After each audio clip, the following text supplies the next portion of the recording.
Yes, we are live now. Hello friends, this is Himanshi and welcome to Let's Learn. सभी को good evening, नमस्कार, राम राम, सत श्री अकाल, अस्सलाम वालेकुम, whatever you feel connected with. Start करेंगे आज का सेशन। लेव वाइगोत्स्की के सवाल करेंगे, एकदम नए फ्रेश ताजा सवाल। सामाजिक सांस्कृतिक सिद्धांत या फिर सामाजिक सांस्कृतिक उपागम यानी सोशियो कल्चरल अप्रोच लेव वाइगोत्स्की की थियोरी का नाम है। 2-3 क्वेश्चन आ जाते हैं, कम से कम 2 तो आते ही हैं क्वेश्चन। अभी जैसा नेचर है एग्जाम का तो 3 से 4 तक चला जाता है, असर्शन रीजन अगर मिला दें तो थियोरी इंपॉर्टेंट है, इजी थियोरी है कंपैरेटिवली। अगर आप प्याजे की तुलना में देखें, प्याजे हम इस बार कर चुके हैं। अगस्त है, 1 महीना है आपके पास अभी एग्जाम में, सितंबर में आपका पेपर है। इनफ टाइम है कि आप अगर तरीके से थोड़ी मेहनत कर लें, 6-8 घंटे पढ़ लें रोज, तो ये पेपर बहुत प्यार से क्लियर हो जाएगा। अभी बहुत समय है ना। इसका मतलब ये नहीं है कि पढ़ना नहीं है, बहुत समय है। तो पढ़ने वालों के लिए समय कम है, ना पढ़ने वालों के लिए बहुत समय है, ठीक है। तो ऐसा नहीं करना है। इसके अलावा बैच में आप अभी भी एनरोल कर सकते हैं। उसका रीज़न क्या है कि सिलेबस आप जो भी बचा हुआ रिकॉर्डेड सेशन हैं, लाइव तो चल ही रहे हैं, तो वो सब आप कवर कर सकते हैं, उतना टाइम है। कहाँ जाकर के करेंगे? करियर विल ऐप पर। एनीवे, आते हैं, समझते हैं। तो paid batches career will app, free में आप पढ़ ही रहे हैं यूट्यूब पे। लाइक शेयर सब्सक्राइब आप कर देंगे जैसे जैसे आप आते जाएंगे। हाँ, यूट्यूब की क्लासेस को बढ़ाने का पूरा प्लान है मेरा कि नेक्स्ट 1 मंथ के लिए। वो बात अलग है कि आज भी माइग्रेन की जो है दवाई लेकर के ही आपके सामने हूँ, क्योंकि कई क्लासेस लेने में और ज़्यादा दिक्कत होती है। तो बैच की क्लासेस तो हो जाती हैं, है ना, 1 या 2 क्लास में ले लेती हूँ। उसके बाद जो है यूट्यूब का टाइम, क्योंकि सबसे लास्ट क्लास होती है ये, तो यूट्यूब के टाइम तक आते आते बैंड बज जाती है। तो यही रहा पूरे जुलाई, तो ज़्यादा सेशंस नहीं हो पाए। लेकिन अब मेरी अगस्त में पूरी कोशिश है, थोड़ी तबीयत भी बेहतर है, कि हम लोग मिल पाएँ रेगुलरली। टाइम टेबल मैं आपके साथ शेयर कर दूंगी। शाम को 9 बजे ही मिलेंगे हम लोग, 9:15 के अराउंड।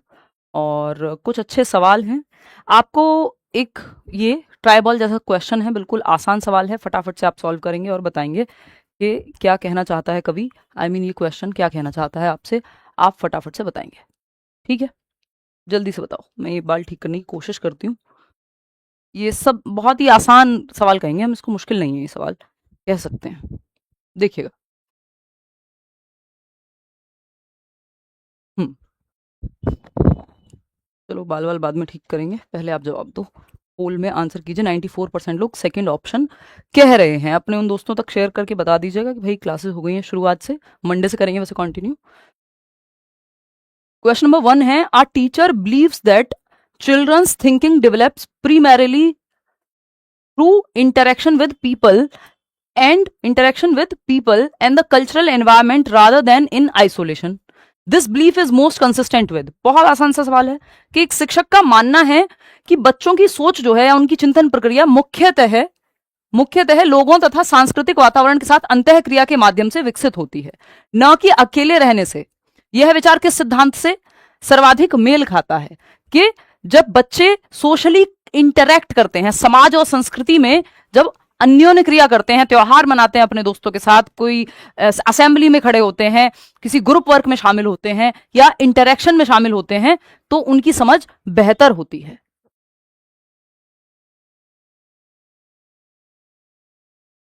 ठीक है, शौर्य को समझा रही हूँ कि डिस्ट्रैक्ट ना करे।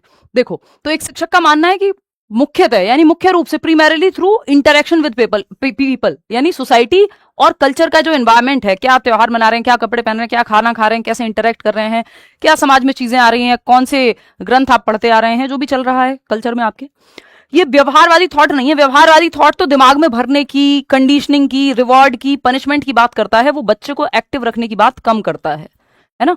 कंडीशनिंग, रिवॉर्ड, पनिशमेंट, और इन तीनों से ही दूर रहना है आपको पूरे सीटेट के एग्जाम में। इनको अच्छा नहीं मानते हम, है ना। अभी कीवर्ड्स करेंगे हम जल्दी ही, तो उसमें हम ये चर्चा भी कर लेंगे कि दीज आर नेगेटिव कीवर्ड्स, के कंडीशनिंग हुआ, रिवॉर्ड हुआ, पनिशमेंट हुआ, ये व्यवहारवादी सोच है। और व्यवहारवादी लोग क्या कहते हैं, ये स्कूल ऑफ थॉट है, विचार धारा है एक व्यवहारवाद, जो टीचर सेंटर्ड है, जिसका पूरा फोकस टीचर को सेंटर रखने में। बच्चा पैसिव है काफी हद तक, तो ये बहुत बेहतर तरीका नहीं है। ये सोशियो कल्चरल थियरी है, जो कि वाइगोत्स्की कहते हैं सामाजिक सांस्कृतिक सिद्धांत है कि समाज और संस्कृति के साथ अन्योन्य क्रिया करके, अंतः क्रिया करके, इंटरेक्ट करके बच्चा सीखता है। साइको एनालिटिक थियरी की जरूरत आपके सिलेबस में नहीं पड़ती, ऐसे ही बिहेवियरिज्म की जरूरत आपके सिलेबस में नहीं पड़ती। बस इतनी ही पड़ती है कि रिवॉर्ड पनिशमेंट की बात करते हैं व्यवहारवादी लोग, उनसे दूर रहना है। स्किनर इनमें से एक हैं जो लैंग्वेज में आते हैं, भाषा में। हाँ, भाषा वो रीइंफोर्समेंट के थ्रू सीखने की बात करते हैं, लेकिन सीडीपी में व्यवहारवाद आपको नहीं पढ़ना है।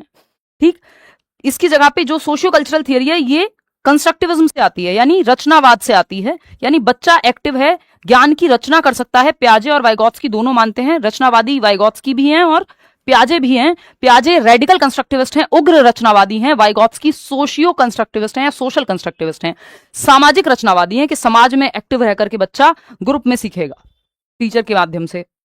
साइको एनालिटिक स्कूल जो है या थियरी है वो फ्रॉइड की है, आपके सिलेबस में नहीं है। इकोलॉजिकल सिस्टम्स थियरी जो है वो बच्चों को कुछ हद तक एक्टिव रखती है, लेकिन सोशलाइजेशन की थियरी है जो इनका आपका ब्रॉनफेन ब्रनर की थियरी है। ये भी जनरली नहीं पूछा जाता, कभी रेयर एक आध सवाल आए, नहीं तो इसको आपको करने की जरूरत अब नहीं है, जैसा कि 1 महीना रह गया है। तो second option is the right answer. Vygotsky की थियरी का नाम ही आपको पता है कि सोशियो कल्चरल अप्रोच है ना। और ये किस चीज की थियरी है, अभी मत देना पोल, 1 मिनट पहले चर्चा कर लेते हैं। ये कहाँ गायब हो गया भाई? अच्छा, पेन ओपन ही नहीं किया है राहुल ने। अच्छा है, ओके। देखिएगा, अगर हम बात करें तो वाइगॉत्स्की की थियरी जो है, वाइगॉत्स्की हो पियाजे हो, दोनों बच्चे को एक्टिव रखते हैं। ज्यादातर चीजें दोनों में कॉमन है, दोनों रचनावादी हैं, है ना। इनका लैंग्वेज एंड थॉट पे विचार अलग है, बाकी सारी बातें सेम ही है लगभग। कि वाइगॉत्स्की बस सोसाइटी पे ज्यादा फोकस करते हैं, लैंग्वेज को ज्यादा महत्वपूर्ण मानते हैं। पियाजे के केस में थोड़ी सी चीजें डिफरेंट है, बाकी सारी चीजें कॉमन है कि बच्चे को पियाजे भी एक्टिव रखते हैं और वाइगॉत्स्की भी। ये कौन है? सोशल कंस्ट्रक्टिविस्ट हैं, रचनावादी हैं, यानी टीचर फैसिलिटेटर हो जाएगा, सुविधादाता है, जहां बच्चे नॉलेज को कंस्ट्रक्ट करेंगे, टीचर और बच्चे मिलकर के। सामाजिक रचनावादी कहेंगे इनको, और इनकी थियरी का नाम है सोशियो कल्चरल अप्रोच, सामाजिक सांस्कृतिक विकास का सिद्धांत। पियाजे की थियरी को कॉग्निटिव डेवलपमेंट की थियरी कहते हैं। है ये भी कॉग्निटिव डेवलपमेंट की ही थियरी कि बच्चे का संज्ञान कैसे विकसित होता है, उसकी समझ, उसका दिमाग कैसे विकसित होता है। जो फिजिकल, कॉग्निटिव, सोशल, इमोशनल, ये 4 प्रकार आप पढ़ते हैं डेवलपमेंट के, कॉग्निटिव डेवलपमेंट की ही थियरी है ये। संज्ञानात्मक विकास की ही थियरी है कि बच्चे की समझ, वो ज्ञान का निर्माण कैसे करता है, ये संज्ञानात्मक विकास यानी मानसिक विकास कह लीजिए आप, मेंटल डेवलपमेंट कह लीजिए, बौद्धात्मक विकास कह लीजिए, से ही संबंधित है। बात सही है? कोई दिक्कत परेशानी इस बात को समझने में नहीं होनी चाहिए। चलिए आगे बढ़ते हैं नेक्स्ट क्वेश्चन की तरफ। असर्शन रीजन के क्वेश्चंस खूब पूछे जाते हैं, 4 से 5 सवाल, 6 सवाल तक भी आए हुए हैं पेपर में। अलग अलग टॉपिक से, किसी भी टॉपिक से ये आ सकते हैं। तो अगर वाइगॉत्स्की पे असर्शन रीजन का क्वेश्चन बनता है तो आप सॉल्व करके देखेंगे फटाफट। क्वेश्चन नंबर 2 कहता है, असर्शन है यानी कथन है, an effective teacher intentionally plans instruction that targets abilities learners can not yet perform independently. यानी एक प्रभावी शिक्षक, एक अच्छा बेहतरीन शिक्षक जो है वो जानबूझकर ऐसे शिक्षण कार्यों की योजना बनाता है जिन्हें विद्यार्थी अभी स्वयं नहीं कर सकते हैं, यानी इंडिपेंडेंटली नहीं कर सकते हैं, हेल्प की जरूरत पड़ेगी। बात तो सही है, गलत तो नहीं है। रीजन क्या है? यानी थोड़ा सा चैलेंज क्रिएट करता है एक अच्छा टीचर। ऐसा नहीं सिर्फ उतना ही कराए जितना आपको आता है, जैसा कि हम अच्छे सवाल करते हैं, क्यों? क्योंकि थोड़ा सा आपको चैलेंजिंग फील हो नए सवाल करने पे। रीजन क्या है? According to Vygotsky, instruction is most effective when it activates developmental processes that are still emerging rather than merely reinforcing already mastered skills। क्योंकि वाइगॉत्स्की के अनुसार शिक्षण सबसे प्रभावी तब होता है, सबसे बेहतरीन तब होता है जब वह केवल पहले से सीखे हुए कौशलों को दोहराने की बजाय, सिर्फ रिपीटिशन, रट्टा लगाने की बजाय मानसिक प्रक्रियाओं को सक्रिय करता है, दिमाग पे जोर डाले। वो लर्निंग बेहतर है, वो अधिगम बेहतर है। इसीलिए यहां पर ये रीजन सही है, ये ए भी सही है कि सिर्फ वो नहीं है जो ऑलरेडी जितना बच्चा जानता है, जहां मदद की भी जरूरत पड़े ऐसा काम भी कराओ। और इसका रीजन यहाँ पे ये भी सही है, ए और आर दोनों सही है, और आर ए के बारे में भी सही है। यही 3 स्टेप होते हैं कि पहले आप ए चेक करते हैं, फिर आर चेक करते हैं, और फिर आर ए के लिए सही है कि नहीं है ये चेक करते हैं। तो first option is the right answer. कितने लोग सही जवाब दे रहे हैं? 67% लोग, जबकि ये आसान सवाल था, लेकिन नए सवालों में आप लोग थोड़े घबरा जाते हैं। आपने घबराना नहीं है। क्वेश्चन नंबर 3 देखिएगा, which statement best reflects Vygotsky's view of learning. कौन सा एक स्टेटमेंट है जो बेहतर तरीके से रिफ्लेक्ट करता है वाइगॉत्स्की के नजरिए को, जो वो लर्निंग के बारे में सोचते हैं, वाइगॉत्स्की अधिगम के बारे में क्या सोचते हैं। इस स्टेटमेंट को ठीक से कौन से ऑप्शन में बताया गया है कि वाइगॉत्स्की के अधिगम संबंधी दृष्टिकोण को सबसे अच्छी तरह से व्यक्त करने वाला स्टेटमेंट। 4 ऑप्शन है, चारों में से एक ही जवाब होगा, आपको पहचानना है। पहला ऑप्शन है, learning always follows biological maturation. देखिए ये वाइगॉत्स्की का क्रिटिसिज्म है, उनकी आलोचना हुई है इस बात पे कि उन्होंने बायोलॉजिकल एस्पेक्ट को या जीन्स को, जेनेटिक मेकअप को उतना महत्व नहीं दिया सीखने में जितना पियाजे ने दिया है। या पियाजे तो जीन्स की, जेनेटिक मेकअप की, आपकी मैच्योरिटी की बात ही करते हैं, बायोलॉजिकल मैच्योरेशन को महत्वपूर्ण मानते हैं, बट वाइगॉत्स्की नहीं मानते, ये सोसाइटी और कल्चर की बात ज्यादा करते हैं। तो ये तो इनकी आलोचना है। जब वाइगॉत्स्की की आलोचना पूछे कि इन्होंने अंडर एस्टिमेट किया है या इग्नोर किया है कुछ हद तक बायोलॉजिकल मैच्योरेशन को, तो आप कहेंगे हाँ। यानी आपकी बायोलॉजिकल मैच्योरेशन यानी आपकी हेरिडिटी को इन्होंने कुछ हद तक इग्नोर ही किया है या कम आंका है। हेरिडिटी को या एज को, स्टेज को इन्होंने उतना महत्व नहीं दिया। सेकंड ऑप्शन है intelligence is completely inherited. Again same बात हो गई कि हेरिडिटी से ही आती है बुद्धि जो है, ये भी बात वाइगॉत्स्की नहीं मानते। जो लोग हेरिडिटी में विश्वास रखते हैं वो मानते हैं कि इंटेलिजेंस आपकी नॉर्मल डेवलपमेंट की जब आप बात करेंगे तब आपको इंटेलिजेंस को आनुवांशिक काफी हद तक जो है आनुवांशिक होती है, जो आईक्यू का स्तर है आपका, ये मानना होता है, लेकिन उस पर एनवायरमेंट का अच्छा खासा प्रभाव है, इसको भी ध्यान में रखना है। थर्ड ऑप्शन है development occurs independently of culture. देखिए ये ध्यान रखना है कि जो विकास है वो संस्कृति से स्वतंत्र नहीं हो सकता। अगर बात वाइगॉत्स्की की हो रही है, संस्कृति पर निर्भर होगा या संस्कृति से प्रभावित होगा, क्योंकि कल्चर में आप इंटरेक्ट करेंगे, जो मैंने शुरू में बताया, त्योहार मना रहे हैं आप, खाना खा रहे हैं आप, क्लास में बैठे हैं, स्पोर्ट्स में पार्टिसिपेट ले रहे हैं, स्कूल का भी एक कल्चर है ना, तो वो कल्चर आपके डेवलपमेंट को प्रभावित करता है, सोसाइटी और कल्चर दोनों। ये बात कहते हैं वाइगॉत्स्की। इनकी पूरी थियोरी में 3 ही चीजें सबसे ज्यादा महत्वपूर्ण हैं जिससे 90% सवाल आपके सॉल्व हो जाएंगे। वो है जैसे बीपीएल कार्ड होता है ना, बिलो पॉवर्टी लाइन, ऐसे ही एससीएल कार्ड है वाइगॉत्स्की के लिए। मतलब ध्यान रखने के लिए, याद रखने के लिए एक ट्रिक कह लो आप इसको, निमोनिक कह लो। निमोनिक्स का तो हम भरपूर प्रयोग करते ही हैं। सोसाइटी यानी समाज में सीखने की बात ये हमेशा करेंगे, नाम ही है socio cultural approach. Society, culture यानी समाज, संस्कृति, और भाषा, language is the greatest tool. इन्होंने भाषा को बहुत महत्वपूर्ण माना है संज्ञानात्मक विकास के लिए। ये तीनों ही चीजें संज्ञानात्मक विकास में हेल्पफुल हैं, चाहे वो समाज हो, संस्कृति हो या भाषा हो। ये कहते हैं लैंग्वेज से डेवलप जो संज्ञानात्मक विकास है वो होता है व्यक्ति का। तो एक ही ऑप्शन बचता है कि social interaction promotes cognitive development. जो सोसाइटी, कल्चर और लैंग्वेज है, इससे संज्ञानात्मक विकास, आपकी समझ का विकास, आपकी नॉलेज विकसित होती है, जो कि 4th ऑप्शन में दिया हुआ है। कितने लोग सही दे रहे हैं? 88% लोग। बहुत बढ़िया। देखना ये इंडिपेंडेंटली लिखा हुआ इसलिए नहीं हुआ, स्वतंत्र नहीं हो सकता। विकास जो है वो संस्कृति से स्वतंत्र नहीं हो सकता, संस्कृति पर निर्भर होगा या उससे संबंधित होगा, या उसको संस्कृति हेल्प करेगी या समाज हेल्प करेगा या भाषा हेल्प करेगी। यहां पे कल्चर लिखा हुआ है, अगर यहां सोसाइटी भी लिखा होता, अगर यहां लैंग्वेज भी लिखा हुआ था कि लैंग्वेज से भी इंडिपेंडेंट है, भाषा से भी स्वतंत्र है, समाज से भी स्वतंत्र है, तब भी ये गलत ही होता, क्योंकि वाइगॉत्स्की तीनों को महत्वपूर्ण मानते हैं। समझ रहे हो बात को? तो रटना नहीं है, समझना है क्वेश्चंस को। कितने भी फिर नए तरह के क्वेश्चन आ जाए आपको दिक्कत नहीं होगी। क्वेश्चन नंबर 4 देखिएगा, ये क्या कहता है? A teacher initially models a science experiment, later provides only verbal prompts and finally withdraws all assistance as student perform independently. Which concept is best represented? मतलब क्या है, एक शिक्षक है जो पहले विज्ञान प्रयोग का प्रदर्शन करता है, यानी कोई साइंस का एक्सपेरिमेंट है उसको डिमॉन्स्ट्रेट करके दिखाता है, खुद से प्रदर्शन करता है, बाद में केवल मौखिक संकेत देता है, बाद में सिर्फ वर्बली क्यूज दे देता है, हिंट दे देता है बच्चे को, क्योंकि दिखा चुका है ऑलरेडी, हेल्प दे दी है। फिर अंत में जब विद्यार्थी स्वयं कार्य करने लगते हैं तो सहायता पूरी तरह से हटा देता है, यानी धीरे धीरे जो हेल्प टीचर कर रहा था या हिंट दे रहा था वो धीरे धीरे कम करता जाता है, क्योंकि बच्चे खुद से करने लगते हैं ये काम, यानी स्कैफोल्डिंग। ये किसका उदाहरण है? स्कैफोल्डिंग का उदाहरण है। 80% लोग सही जवाब दे रहे हैं। पाड़, ढांचा, जो आप कहना चाहें, ये क्या है? टेम्परेरी हेल्प है। स्कैफोल्डिंग एक प्रोसेस है, ध्यान रखिएगा, एक प्रक्रिया है टेम्परेरी हेल्प की। अस्थाई मदद तब तक मदद दी जाएगी जब तक बच्चा स्वयं से न करने लग जाए। किसी सवाल में अटक रहा है, किसी स्टेप पे, एक स्टेप सॉल्व कर दिया, हिंट दे दिया बच्चे को, हाफ सॉल्व प्रॉब्लम दे दी। जैसे कि आप देखते हैं साइकिल चलाना जब आप सीखते हैं तो पीछे से कोई पकड़ता है आपकी साइकिल, जब आप खुद से चलाने लगते हैं तो वो छोड़ता जाता है या छोड़ देता है। घर में या बिल्डिंग को बनते हुए आपने देखा होगा एक पाड़, एक ढांचा लगा हुआ होता है। कोई पेंट भी कराएंगे घर में तो वो एक बांस का इस्तेमाल करके एक स्कैफोल्डिंग बनाते हैं, उसकी मदद से पेंट करेंगे या प्लास्टर करेंगे दीवार पे। वो प्लास्टर के लिए जो पाड़ है वो हट जाती है, जब धीरे धीरे पेंट हो जाएगा तो हट जाएगी। जब बच्चा खुद से करने लग जाएगा तो हिंट को या स्कैफोल्डिंग को धीरे धीरे कम करते जाते हैं।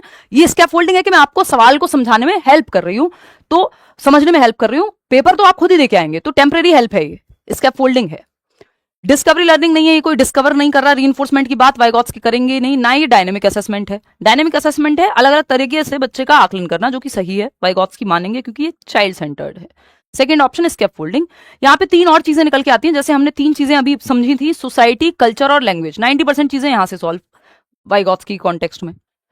अब 2-3 पॉइंट्स और हैं, जैसे मोर नॉलेजेबल अदर का पॉइंट है, एक ZPD का पॉइंट है, जोन ऑफ प्रॉक्सिमल डेवलपमेंट, यानी वो दायरा जहां बच्चा किसी की मदद से कोई काम सीख सकता है, कि आप पेपर क्लियर कर सकते हैं बशर्ते आपको कोचिंग से हेल्प मिल जाए, यूट्यूब से हेल्प मिल जाए, किसी किताब से हेल्प मिल जाए, अपने किसी दोस्त से हेल्प मिल जाए।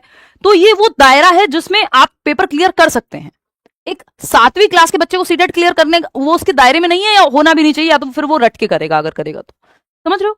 तो कुछ चीजें आपके दायरे के अंदर होती है जहां आप सीख सकते हो, इसीलिए जोन ऑफ प्रॉक्सिमल डेवलपमेंट यानी संभावित विकास का क्षेत्र कहते हैं। मोर नॉलेजेबल अदर, जो आपसे ज्यादा जानता हो उस क्षेत्र में, जैसे आप सीडीपी मेरे साथ डिस्कस कर रहे हैं क्योंकि सीडीपी में मेरा अनुभव आपसे ज्यादा है। स्कैप फोल्डिंग की जब हम बात कर रहे हैं तो स्कैप फोल्डिंग ये टेम्परेरी हेल्प है जो मैं आपको दे रही हूँ, इस प्रक्रिया को, इस प्रोसेस को स्कैप फोल्डिंग कहते हैं। वो व्यक्ति या टेक्नोलॉजी जो आपसे ज्यादा जानती हो वो मोर नॉलेजेबल अदर कह जाती है। इस जिस जोन में ये सब किया जा रहा है कि स्कैप फोल्डिंग दी जाएगी मोर नॉलेजेबल अदर के द्वारा, वो जोन ऑफ प्रॉक्सिमल डेवलपमेंट कहलाती है। ठीक है, कल्चर तो आप जानते ही हैं। चलिए क्वेश्चन नंबर 5 देखिएगा। Which of the following teacher practices is least consistent with Vygotsky's perspective? Least लिखा हुआ है, यानी निम्नलिखित में से कौन सी शिक्षक की क्रिया वाइगोत्स्की के दृष्टिकोण से सबसे कम मेल खाती है? लीस्ट यानी सबसे कम महत्वपूर्ण। लीस्ट लिखा हो, नॉट लिखा हो, एक ही बात है। यानी कौन सी वाइगोत्स्की के साथ नहीं जाती, कौन सी बात वाइगोत्स्की सबसे कम मानेंगे, महत्व सबसे कम देंगे किस बात को वाइगोत्स्की। तो देखते हैं, एनकरेजिंग पीयर कोलैबोरेशन, यानी सहपाठी सहयोग को बढ़ावा देना, इसको तो हेल्प वो मानेंगे। पीयर कोलैबोरेशन, हेल्प लेना, ये तो वाइगोत्स्की महत्वपूर्ण मानेंगे। हमें लीस्ट चाहिए जो ना माने, वो नॉट वाला जवाब चाहिए हमको, जो गलत हो, जो गलत होगा वही सही होगा यहाँ, क्योंकि पूछा ही गलत है। यूजिंग कल्चरली फेमिलियर एग्जाम्पल्स, हाँ बच्चे की संस्कृति से, जिस समाज से वो आता है वो वाले एग्जाम्पल्स दो। अब मैं आपको एग्जाम्पल दूंगी शक्तिमान का तो आपको समझ में आएगा, लेकिन कोई ऐसा शो जो हमारे देश में, हमारी संस्कृति में देखा ही नहीं गया, देखा ही नहीं जाता, कोई अमेरिकन शो है मान लो, इंडिया में फेमस नहीं है, कुछ तो होते हैं चलो फेमस हो जाते हैं, तो वो एग्जाम्पल अगर मैं आपको दूंगी तो उसका कोई फायदा नहीं है। आपके जीवन से जुड़ा एग्जाम्पल होना चाहिए, कल्चर से रेलेवेंट एग्जाम्पल्स होने चाहिए। तो ये भी अच्छी बात है, सांस्कृतिक रूप से परिचित उदाहरण देना, हमें नेगेटिव बात चाहिए। थर्ड ऑप्शन है giving identical task without considering learners readiness, यानी सबके, हर बच्चे को सेम टास्क दे दो, बिना वो कितना तैयार है किसी टास्क को सीखने के लिए ये मत देखो। हो सकता है एक बच्चा जो आप पहली क्लास में उसको सिखा रहे हैं वो उसको आता हो, तो उसको थोड़ा चैलेंजिंग टास्क दो। जो अभी डिफिकल्टी लेवल हायर पे पहुंच चुका है उसको थोड़ा डिफिकल्ट टास्क दो। सबको सेम थोड़ी देना बिना रेडीनेस लेवल चेक किए, ये तो टीचर सेंटर्ड थोड़ी है, चाइल्ड सेंटर्ड है। तो ये गलत है, लेकिन ये गलत है इसीलिए सही है क्योंकि पूछा ही गलत है, लीस्ट पूछा है, नॉट पूछा है। प्रोवाइडिंग टेम्परेरी सपोर्ट, ये तो अच्छी बात है वाइगोत्स्की के अकॉर्डिंग, तो थर्ड ऑप्शन यहां सही हो जाएगा क्योंकि यही गलत है। जो गलत है वही सही है क्योंकि पूछा ही गलत है। 84% लोग सही जवाब दे भी रहे हैं, बहुत बेहतरीन। क्वेश्चन नंबर 6 पे आएंगे, अब थोड़े लेंदी सवाल आपके शुरू हो जाते हैं, ध्यान से पढ़िएगा। क्वेश्चन नंबर 6 पढ़िए, अजर्शन रीजन वाला ही सवाल है, ध्यान से आप सॉल्व करेंगे। इतने में 2 घूंट पानी की पीऊंगी, 2 घूंट जिंदगी की, आप सुनते थे बचपन में पोलियो वाली।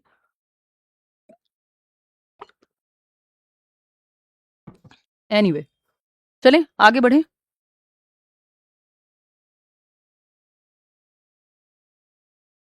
थर्ड ऑप्शन आप में से कुछ लोग कह रहे हैं, 1 मिनट दीजिएगा मुझे, बाल ठीक कर लेती हूँ।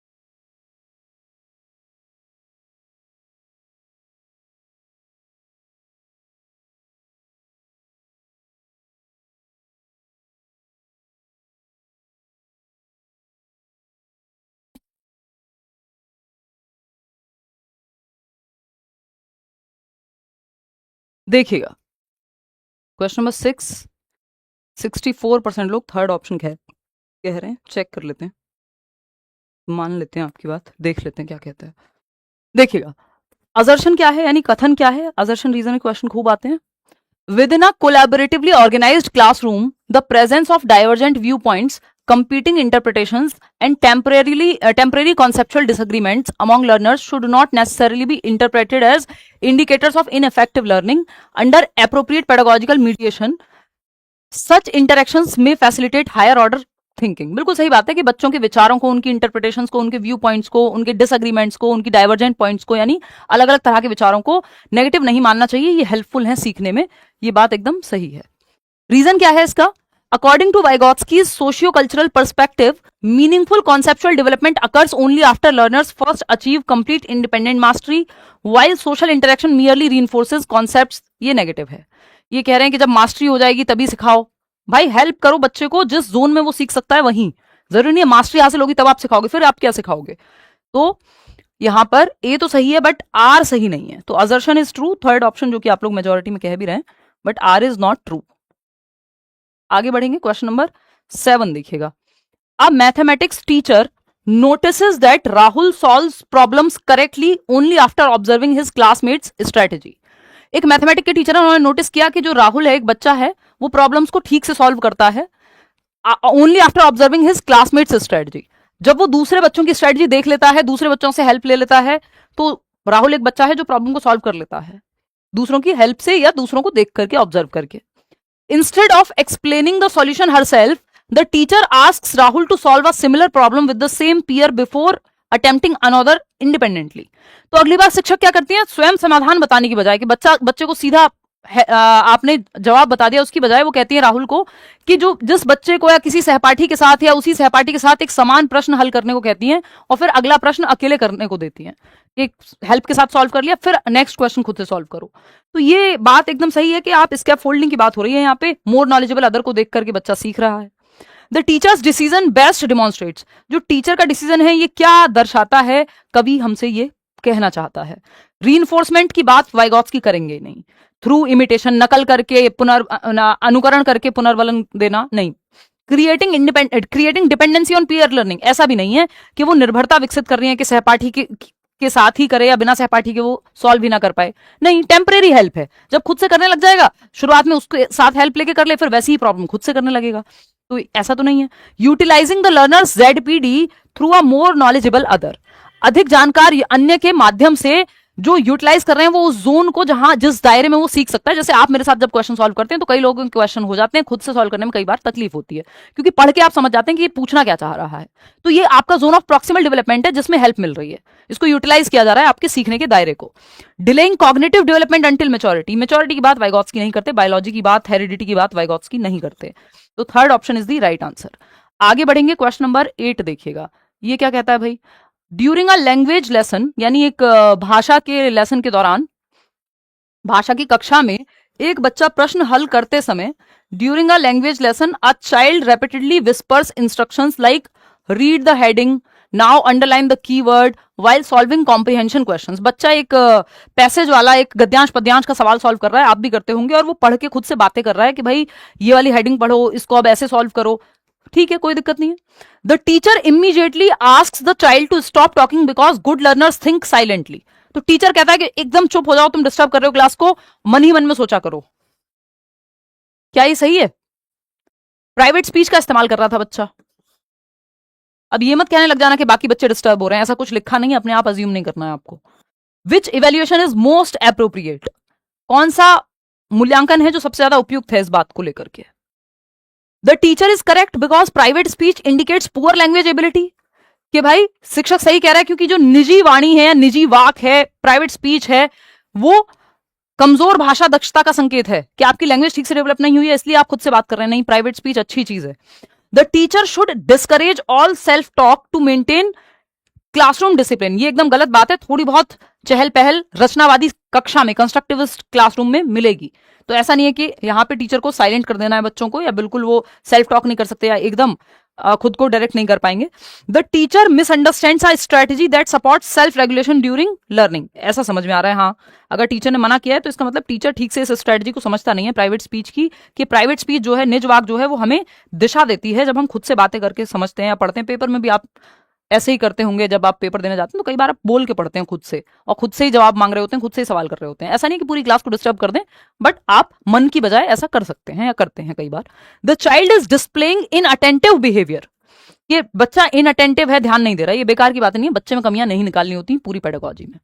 तो शिक्षक आत्म नियमन में सहायक एक अधिगम रणनीति को गलत समझ रही है। जो टीचर है वो मिसअंडरस्टैंड कर रही है एक स्ट्रेटेजी, यानी प्राइवेट स्पीच सेल्फ रेगुलेशन के काम आती है, हेल्पफुल होती है खुद को दिशा देने में, कि एक बच्चा है, ये ऐसा भी सवाल आ जाता है जो एक पजल को सॉल्व करते हुए खुद से बातें कर रहा है कि अरे ये वाला पीस इधर आएगा, ये उधर आएगा, तो ये प्राइवेट टॉक है। 3 प्रकार की स्पीच की बात वाइगॉत्स्की ने की है, सोशल स्पीच, प्राइवेट स्पीच जो आप खुद से बोल के बात कर रहे हैं, सोशल स्पीच जो आप जमाने में या समाज में लोगों से बात करते हैं बोल बोल करके, जब बोल के आप खुद से बात करें तो वो प्राइवेट स्पीच कहलाएगी, और जब आप मन में बात करें तो वो साइलेंट इनर स्पीच है। ये इंटरनलाइज हो गई है स्पीच, अंदर चली गई है मन के, ठीक है, साइलेंट इनर स्पीच। अंतः मौन वाक कह देते हैं इसको, अंतः मौन वाक। मन में जब आप पढ़ रहे हैं, जैसे आप जब बच्चा छोटा होता है तो प्राइवेट स्पीच पहले आती है, वो बोल बोल के पढ़ता है, उसको कठिनाई होती है अगर आप कहें बेटा मन में पढ़ लो तो, समझ रहे हो। तो अंतः मौन वाक ये सबसे लास्ट में आएगी, और तीनों रहती हैं फिर बाद तक। प्राइवेट स्पीच, ये 3 प्रकार हैं, एक सवाल यहां से भी बन जाता है, ये पूरी थियोरी आपकी कवर हो जाएगी इसी सेशन से। सोशल स्पीच है जो 2+ ईयर्स में आ जाती है, 2 साल का बच्चा बोलना शुरू कर देता है, सेंटेंस जोड़ के एक नया सेंटेंस, और बातचीत शुरू हो जाती है। प्राइवेट स्पीच 3 से 6 साल के बीच में रहती है, एक सवाल इससे आता ही है, निजवाक कहते हैं इसको हिंदी में। साइलेंट इनर स्पीच 6+ ईयर्स में डेवलप होती है और रहती है आगे तक। जब स्पीच जो है ये प्राइवेट स्पीच जब इंटरनलाइज हो जाए, वर्ड ध्यान रखिएगा, पूछ लेता है, इंटरनलाइज हो जाए जब प्राइवेट स्पीच, यानी आंतरिक बन जाए, मन के अंदर चली जाए, तो ये साइलेंट इनर स्पीच बन जाती है। क्या बन जाती है? साइलेंट इनर स्पीच बन जाती है। इतनी बात क्लियर है? इसको निजवाक कहते हैं प्राइवेट स्पीच को, और ये हेल्पफुल होती है खुद को डायरेक्शन देने में, सेल्फ डायरेक्शन में, सेल्फ रेगुलेशन में, आत्म नियमन में। ये सामाजिक वाक है, जब समाज में आप दूसरों से बात कर रहे हैं, जब बोल बोल के खुद से बात कर रहे हैं तो प्राइवेट स्पीच है जो 3 से 6 साल में डेवलप होती है। सोशल स्पीच दूसरों से बात करना पहले आ जाता है, बोल बोल के बात करना आप बाद में सीखते हो। साइलेंट इनर स्पीच अगेन 6+ साल। ये 3 टाइप्स ऑफ लैंग्वेज हैं वाइगॉत्स्की के अकॉर्डिंग। तो टीचर ये समझ नहीं पा रहा, मिसअंडरस्टैंड कर रहा है कि ये स्ट्रेटजी है खुद को डायरेक्ट करने की। ये 3 प्रकार है, मैं आपको ऑलरेडी बता चुकी हूँ। सोशल स्पीच जब आप दूसरों से बात कर रहे हैं, ये ईयर्स ठीक कर लीजिएगा, इसमें 3 से 7 है, 3 से 6 होता है। एक साल में वैसे बहुत ज्यादा अंतर आता नहीं है, दोनों ही तरह से चीजें चल जाएंगी। क्वेश्चन नंबर 9 देखिएगा, question number 9। A newly recruited employee learns to operate complex software by initially working alongside an experienced colleague. After several weeks, he completes all tasks independently. एक नया कर्मचारी है, स्कूल में आया हो, किसी सॉफ्टवेयर कंपनी में आया हो, है ना, वो अनुभवी सहकर्मी के साथ, जो एक्सपीरियंस टीचर है, भाई आपकी भी नौकरी लगेगी, जो आपके यहाँ एक्सपीरियंस टीचर होंगे, आप उनसे कुछ चीजें सीखेंगे, उनकी हेल्प लेके कुछ काम कर रहा है, और बाद में वो खुद से टीचर या खुद से जो एम्प्लॉई है वो खुद से करने लगता है ये काम, पहले मदद लेके करता है। तो ये स्कैफोल्डिंग का इस्तेमाल कर रहा है मोर नॉलेजेबल अदर के माध्यम से। तो यहां पे several weeks he completes all task independently from Vygotsky's perspective. ये जो सिचुएशन है सबसे बेहतर तरीके से कैसे समझी जा सकती है? सेकंड ऑप्शन 91% लोग कह रहे हैं बिल्कुल सही है। बायोलॉजिकल मैचुरेशन नहीं है, ये कोई जेनेटिक हेरिडिटी की कोई बात नहीं है कि दूसरे टीचर की कोई हेरिडिटी थोड़ी ना आपके साथ मैच हो रही है या कुछ ऐसा है। यहाँ पे बात है सोशल इंटरेक्शन की, सोशल इंटरेक्शन करके आप सीख रहे हैं, समझ रहे हैं। इंटरनलाइजेशन थ्रू गाइडेड पर्सपेक्टिव, निर्देशित सहभागिता द्वारा आंतरिकरण, आप इंटरलाइज कर लिया, आपने अपने भीतर समाहित कर लिया वो ज्ञान, या आप समझ गए और खुद से करना सीख गए जब आपको गाइडेड पार्टिसिपेशन या गाइडेड इंस्ट्रक्शन मिला अपने किसी ज्यादा एक्सपीरियंस्ड पीयर के साथ, या आपके उस दोस्त के साथ जो आपसे ज्यादा जानता था, या टीचर के साथ भी। क्लासिकल कंडीशनिंग का कोई लेना देना नहीं है, ट्रायल एंड एरर का कोई लेना देना नहीं है, सीटेट में नहीं पूछा जाता। ये दोनों ही थियरीज यहां काम की नहीं, व्यवहारवादी थॉट है, behaviouristic. Second option is the right answer. अब एक बड़ा सा सवाल है, क्वेश्चन नंबर 10, कुछ लेंदी सवाल हैं बीच बीच में ताकि आपकी पढ़ने की स्पीड बेहतर हो। क्वेश्चन नंबर 10 है, a teacher identifies that several learners can successfully solve higher order problems only after participating in structured peer dialogue. साथी समूह में चर्चा के बाद बच्चे की थिंकिंग हायर ऑर्डर प्रॉब्लम्स को सॉल्व करने के लिए तैयार हो जाती है। The teacher wants these learners to become independent problem solvers without reducing the cognitive demand of the task. Teacher ये नहीं चाहता कि बच्चे का लेवल कम कर दो आप मुश्किल क्वेश्चंस पूछने का, बल्कि वो अपना दिमाग को बेहतर कर ले, उसको ऐसे टास्क मिले। Which instructional decision is most consistent with Vygotsky's perspective? बताइए। Continue assigning the same peer permanently so that learners always receive immediate assistance, यानी उसी सहपाठी को स्थायी रूप से साथ रखें ताकि विद्यार्थी हमेशा तुरंत सहायता प्राप्त करे। तो हमेशा अगर साथ रखोगे तो स्कैप फोल्डिंग थोड़ी कहलाएगी। भाई अगर आप फोन पेपर में लेके जाने लगे तो फिर आपने क्या सीखा? टीचर को थोड़ी ले जाओगे पेपर में कि जी इनसे पढ़ाया, कोचिंग ली है, हम तो इनको लेके जाएंगे पेपर में। कोई सेंस नहीं बना इस बात का। ये टेम्परेरी हेल्प है scaffolding. Replace collaborative learning with individual practice because independence develops only through solitary work. No no no, ये कह रहे हैं सहयोगात्मक अधिगम समाप्त कर केवल व्यक्तिगत, यानी बच्चे को ग्रुप में मत सिखाओ, कोलैबोरेशन में मत सिखाओ, किसी के साथ मत सिखाओ, अकेले सीखने दो, नहीं। जबकि वाइगॉत्स्की किसी के साथ सीखने की बात करेंगे, ग्रुप में सीखने की बात करेंगे। थर्ड ऑप्शन है, maintain the cognitive challenge while systematically reducing prompts encouraging reflective questions and gradually transferring responsibility to learners. ये बात एकदम सही है, 82% लोग सही जवाब इसका दे भी पा रहे हैं कि कार्य की संज्ञानात्मक चुनौती को बनाए रखते हुए, डिफिकल्ट है तो कोई बात नहीं वैसे रहने दो, लेकिन धीरे धीरे हेल्प जो है, प्रॉम्प्ट्स हैं, धीरे धीरे हेल्प आपकी कम होती जाएगी जैसे जैसे बच्चा स्वयं से करने लगेगा। वहां हेल्प देते हो आप जहां बच्चा अटकता है, ठीक है, हिंट वहां देते हो जहां बच्चा अटकता है, स्कैफोल्डिंग वहां मिलती है जहां बच्चा अटकता है। Simplify all problems to ensure that learner succeeds independently. आसान बना दो बस प्रॉब्लम को ताकि सारी काम खुद से कर ले। नहीं भाई, थोड़ा सा चैलेंजिंग रखना है, +1 का जितना आता है उससे +1 के लेवल पे, यानी हल्का सा डिफिकल्टी लेवल जितना आता है, नहीं तो फिर आप नया सीख ही नहीं पाओगे। अगर मैं सेम तरह के क्वेश्चन कराती रहूंगी फिर आप सीख नहीं पाओगे डिफिकल्ट क्वेश्चन, या उससे बेहतर समझ आपकी होगी नहीं। तो third option is the right answer. Question number 11 देखिएगा। क्वेश्चन नंबर 11 क्या कहता है? A teacher intends to design instruction that enables every learner to perform beyond his or her present level of independent competence without creating long-term dependence on external support. Which instructional decision is most consistent with Vygotsky's perspective? यानी एक शिक्षक है जो ऐसी शिक्षण योजना बनाती है, एक ऐसी लेसन प्लानिंग करती है जिससे प्रत्येक विद्यार्थी अपनी वर्तमान स्वतंत्र क्षमता से आगे प्रदर्शन कर सके, यानी आज जो वो जानता है उससे +1 आगे सीख सके, परंतु वह लंबे समय तक बाहरी सहायता पर निर्भर न रहे। यानी ऐसा प्लान है कि हेल्प मिले, थोड़ा सा डिफिकल्टी लेवल रखो, थोड़ा सा चैलेंजिंग रखो टास्क को, हेल्प मिले जहां उसको हेल्प की जरूरत पड़े, फिर उसके बाद वो स्वयं से करने लग जाए, हमेशा हेल्प की जरूरत ना पड़े। ये बात तो सही है। Organize heterogeneous peer groups where learners receive structured guidance while gradually reducing mediation as self regulation emerges. बात तो सही लग रही है। जैसे जैसे बच्चा सेल्फ रेगुलेट करना सीख जाएगा, आत्मनियमन सीख जाएगा, ये जो मदद है, स्कैफोल्डिंग है, पाड़ है, ये जो समूह एक दूसरे को हेल्प कर रहे हैं, वो धीरे धीरे हेल्प कम होती जाएगी। Continuously provide teacher guidance until learners achieve complete mastery. लगातार बस गाइडेंस देते रहो, नहीं भाई जहां अटके बच्चा वहां गाइडेंस देनी है, लगातार हर जगह नहीं देनी है।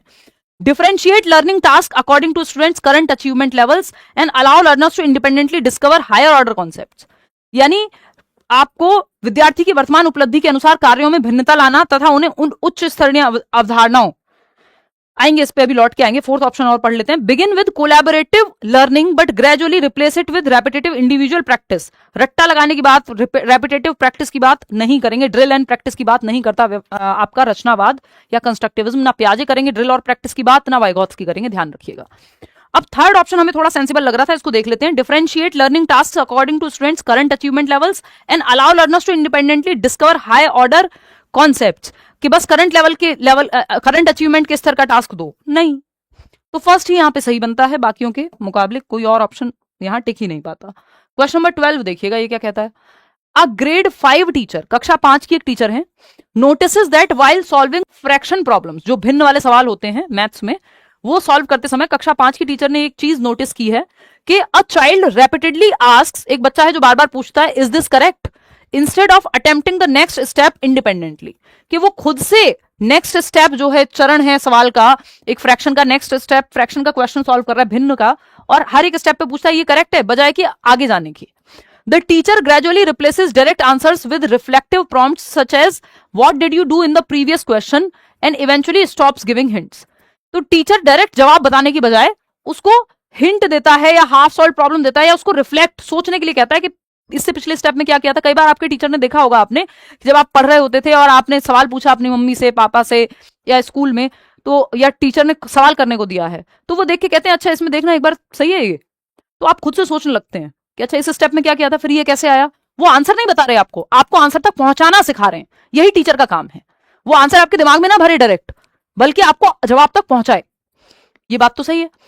फिर धीरे धीरे हिंट देने की जरूरत नहीं पड़ेगी। Which interpretation best reflects the teacher is promoting independent discovery by completely avoiding guidance. ऐसा नहीं है कि वो गाइडेंस देना ही नहीं चाह रहे, गाइडेंस है, लेकिन गाइडेंस डायरेक्ट जवाब नहीं दे रही, जवाब तक पहुंचा रही है आपको। तो ये बात तो गलत हो गई कि शिक्षिका पूर्णतः बिना मार्गदर्शन के खोज आधारित अधिगम को बढ़ावा दे रही है। The teacher is gradually transferring cognitive responsibility from the more knowledgeable other to the learner through fading scaffolding. More knowledgeable other से धीरे धीरे रिस्पॉन्सिबिलिटी बच्चे पे जा रही है, धीरे धीरे स्कैफोल्डिंग को हटाया जा रहा है, मदद को हटाया जा रहा है। बात सही है। द टीचर, ताकि इंडिपेंडेंटली सॉल्व करने लगे। The teacher is delaying conceptual development, को डिले कर रही है बायोलॉजिकल मैच्योरेशन के चलते, नहीं, ये बायोलॉजिकल मैच्योरेशन का कोई सेंस बनता ही नहीं है वाइगोत्स्की की थियरी में। The teacher is assessing only the learners independent performance, नहीं भाई वो उसको आगे, इंडिपेंडेंट परफॉर्मेंस मतलब जितना वो खुद से कर पाए उसका आकलन कर रही होती, तब तो ये सही हो जाता। वो तो उसको मदद कर रही है, जहां वो डिफिकल्टी महसूस कर रहा है उससे वो इंडिपेंडेंस की तरफ जा सके। ऐसा नहीं है कि वो मदद देना ही नहीं चाह रही है। तो सेकंड ऑप्शन ही यहां सही बनता है। आगे बढ़ेंगे, क्वेश्चन नंबर 13 देखिएगा। ये क्या कहता है, ड्यूरिंग अ साइंस एक्टिविटी, यानी एक विज्ञान की गतिविधि के दौरान, a teacher deliberately groups students with mixed ability levels, अलग अलग क्षमता वाले बच्चे हैं, विभिन्न क्षमता वाला समूह है जो कि अच्छा माना जाता है। एक बच्चा है जो इजी क्वेश्चंस कर सकता है, एक है जो डिफिकल्ट कर सकता है, एक है जो मॉडरेट कर सकता है, एक बच्चा है जिसका मैथ्स अच्छा है, एक बच्चा है जिसके 90% आते हैं, दूसरा है जिसके शायद 60 आते हो। तो हर तरह का बच्चा है, मिक्स्ड एबिलिटी यानी अलग अलग एबिलिटी वाला बच्चा, हेट्रोजेनस ग्रुप है। She instructs the higher performing students not to provide answers but to ask questions, offer clues and encourage reasoning. यानी जो बच्चे हाई परफॉर्मेंस वाले हैं, यानी जो थोड़े गिफ्टेड टाइप के हैं, जो जानते हैं चीजें, उनसे वो डायरेक्ट जवाब देने की बजाय संकेत, हिंट देने को कह रही है दूसरे बच्चों को, या फिर बताने को कह रहे हैं कि हिंट दो, संकेत दो, या उनसे सवाल पूछे जा रहे हैं ताकि उनकी थिंकिंग प्रोसेस इन्वॉल्व हो। The teacher's strategy is primarily intended to, ये जो रणनीति है शिक्षिका की या शिक्षक की, वो किस उद्देश्य को दर्शाती है, maximize peer competition for higher achievement, competition नहीं, कोऑपरेशन, कोलैबोरेशन, सहयोग की बात करेंगे वाइगोत्स्की या पियाजे। ये एक दूसरे के साथ गला काट प्रतिस्पर्धा की बात करते हुए नजर नहीं आएंगे, क्योंकि हर व्यक्ति अपने आप में यूनिक है, हर व्यक्ति की अपनी क्षमता है ना। Transform peers into more knowledgeable others who facilitate learning within the learners ZPD। ये जो दोस्त हैं ये मोर नॉलेजेबल अदर में कन्वर्ट हो जाएंगे, क्योंकि जो बच्चे नहीं समझ पा रहे हैं उनको हिंट मिलेगी तो वो हेल्प मिलेगी उनको, तो कोऑपरेट करके सीख रहे हैं, कोलैबोरेट करके सीख रहे हैं, सहयोग करके सीख रहे हैं। Replace the teachers instructional responsibility, के आपस में ही पढ़ा लें बच्चे एक दूसरे को, टीचर की रिस्पॉन्सिबिलिटी खत्म कर दो, ऐसा नहीं है, टीचर भी है वहां। Ensure that every learner reaches identical achievement level, हर बच्चा सेम लेवल पे पहुंच जाए। आइडेंटिकल लेवल नहीं हो सकता, हर बच्चा अपने आप में डिफरेंट है, सबको रोबोट नहीं बनाना है आइडेंटिकल अचीवमेंट लेवल पे पहुंचा करके, है ना, सबकी अपनी क्षमता के अनुसार वो अपने लेवल पहुंचेंगे। Second option is the right answer. तो ये जोन ऑफ प्रॉक्सिमल डेवलपमेंट यानी वो दायरा जहां अगर आपको मदद मिले, यानी मदद क्या है, स्कैप फोल्डिंग को मदद कहते हैं, मिलेगी किसके द्वारा, मोर नॉलेजेबल अदर के द्वारा।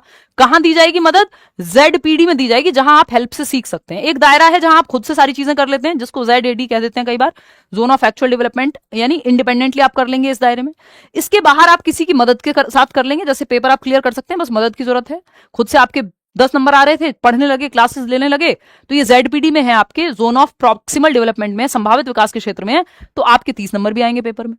कुछ चीजें ऐसी हैं जो आउट ऑफ रीच हैं, जो आप अब कल को कोई कहे आप साइंटिस्ट बन जाएंगे कल ये क्लास लेके, नहीं, ये उससे बाहर की बात है, आपके दायरे से बाहर की बात हो गई, क्योंकि काम कुछ और हो रहा है, बात कुछ और हो रही है। क्वेश्चन नंबर 14 देखिएगा, ये क्या कहता है, A newly appointed teacher initially depends on a senior colleague for planning lessons, classroom management, and assessment strategies.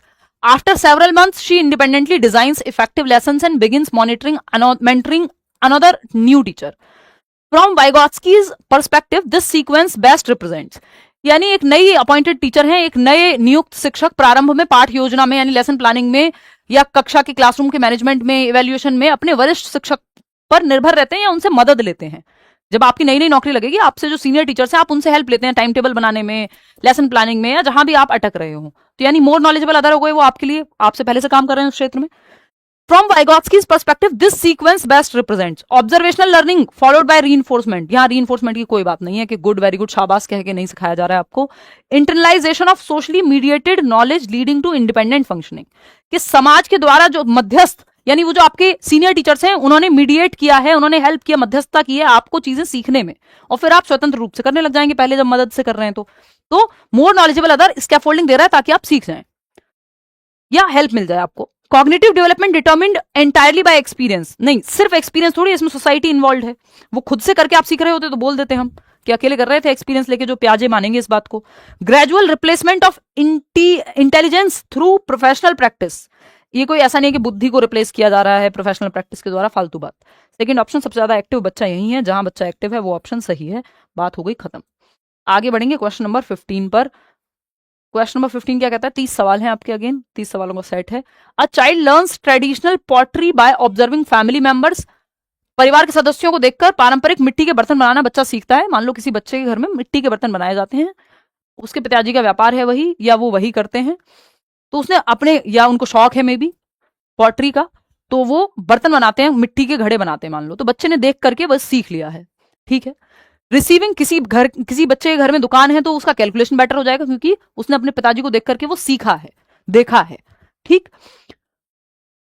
Members receiving occasional prompts, बीच बीच में उसको हेल्प भी मिलती है, फैमिली मेंबर्स हेल्प करते हैं, बेटा ऐसे नहीं, पहली बार बनाएगा तो हो सकता है टूट भी जाए, तो आपको हाथ भी लगा देगा आकर के, उसके माताजी पिताजी उसको हेल्प कर रहे हैं वो घड़ा बनाने में। And eventually creating innovative designs while presenting traditional techniques, धीरे धीरे वो अपने डिजाइन भी बनाने लगता है, शुरुआत में हेल्प लेता था बेसिक बनाने के लिए भी, मोर नॉलेजेबल अदर की। ये वाइगॉत्स्की कैसे इसको कहेंगे, creativity develops only after biological maturation is complete, biological maturation की बात, जैविक परिपक्वता, हेरिडिटी, आनुवंशिकता की बात नहीं करते हैं वाइगॉत्स्की, आपको नहीं मिलेंगे करते हुए। सेकंड ऑप्शन है कल्चरल टूल्स, यस, जो सोसाइटी और कल्चर और लैंग्वेज है ये तीनों मिलकर के यहां सिखा रहे हैं। Cultural tools are internalized through guided social participation and later transformed into independent higher mental functioning, सांस्कृतिक उपकरण निर्देशित सामाजिक सहभागिता के माध्यम से आंतरिकरण हो जाता है, यानी आप अपना बना लेते हैं, जो इंस्ट्रक्शन आप बाहर से भर रहे हैं अपने दिमाग में, और अपनी एक समझ बनती है, बच्चा अपनी क्रिएटिव चीजें भी करना शुरू कर देता है। सिर्फ रेपिटेशन से हो रहा है ये नहीं, जहां अटक रहा है वहां हेल्प लेने से हो रहा है, सिर्फ रिपीट करने से नहीं। सोशल इंटरेक्शन बिकम्स अननेसेसरी, नहीं भाई, सोशल इंटरेक्शन इंपॉर्टेंट है वाइगॉत्स्की के अकॉर्डिंग, तो सेकंड ऑप्शन ही सही है। आगे बढ़ेंगे क्वेश्चन नंबर 16। तो आप ऐसे देख सकते हो कि बच्चे ने ऑब्जर्व किया बर्तन बनाते हुए अपने पिताजी को, फिर जब उसने खुद से बनाया तो उसको हेल्प की जरूरत पड़ी क्योंकि अटक रहा था या गड़बड़ हो रही थी, फिर उसने प्रैक्टिस की, ये जो सीखा साथ में सपोर्ट के साथ, और इंडिपेंडेंटली फिर वो ये करने लगा। जब वो प्रैक्टिस कर रहा था उसने इंटरनलाइज किया, यानी अपने दिमाग में भर लिया, जो भी उसने सीखा था गाइडेड इंस्ट्रक्शन के दौरान वो इम्बाइब कर लिया, अपना बना लिया उसने, रट्टा नहीं लगाया यहाँ पे, अपनी इंडिपेंडेंट सपोर्ट से सीखा है करके एक्टिविटी, तो इंटरनलाइज करने की भी बात होती है वाइगॉत्स्की के केस में। क्वेश्चन नंबर 16 है, a teacher claims my responsibility is not to reduce the difficulty of learning task but to identify the level at which learners can succeed with appropriate mediation. Which interpretation most accurately reflects this statement? यानी एक teacher हैं जो कहती हैं कि मेरा कार्य सीखने को आसान बनाना नहीं है, बल्कि यह पहचानना है कि उचित मध्यस्थता यानी हेल्प के द्वारा, एक एप्रोप्रिएट हेल्प या गाइडेंस के द्वारा, गाइडेंस अगर दी जाए बच्चे को तो विद्यार्थी किस स्तर तक पहुंच सकता है ये जानना है। सिर्फ आसान बनाना नहीं है सीखने को, आपका पोटेंशियल को बढ़ाना है, तो अच्छी बात है ये तो। वाइगॉत्स्की मानेंगे इस बात को। Instruction should remain slightly below the learners present ability, current level से हल्का सा अप होना चाहिए, स्लाइटली अप नॉट बिलो। जितना जानता है उससे वर्तमान क्षमता से कम रखोगे, अगर आप जितने सवाल सॉल्व कर लेते हो उससे भी आसान सवाल में दूंगी तो उसका फायदा नहीं होगा, हल्का सा डिफिकल्टी लेवल रहना चाहिए, अप +1 लेवल का डिफिकल्टी लेवल होना चाहिए। Effective teaching focuses on the learners zone of proximal development where cognitive growth is supported, ये बात एकदम सही है। जो सीखने का संभावित क्षेत्र है उस स्तर पे लर्निंग होनी चाहिए, उस हिसाब से चैलेंजेस दिए जाने चाहिए। Teaching should always begin with direct explanation, नहीं चाहिए दिमाग में डायरेक्ट जवाब नहीं भर देने हैं, सीधा व्याख्यान की बात नहीं करेंगे वाइगॉत्स्की कि बस लेक्चर दे दो, वो बच्चे को एक्टिव रखने की बात करेंगे, जवाब तक पहुंचने की बात करेंगे। फोर्थ ऑप्शन है cognitive development depends primarily on biological readiness, नहीं भाई, बायोलॉजिकल रेडीनेस अगेन जेनेटिक्स की बात करता है, इसकी बात वाइगॉत्स्की नहीं करते, नहीं तो ये भी पियाजे की तरह स्टेजेस दे चुके होते कि 2 से 0 जन्म से 2 वर्ष तक इतना, फिर 2 से 7 तक इतना, 7 से 11 इतना, 11 एंड अबव इतना। इन्होंने स्टेजेस नहीं दी डेवलपमेंट की, विकास को कॉन्टिन्यूस मानते हैं यानी सतत मानते हैं, ठीक है। तो ये बायोलॉजिकल मेच्योरिटी की बात नहीं करेंगे, सेकंड ऑप्शन ही सही है। एक थोड़ा सा लेंदी सवाल है, क्वेश्चन नंबर 17 पढ़ेंगे एक बार और जवाब देंगे, मैं जल ग्रहण कर लेती हूं। क्वेश्चन नंबर 17,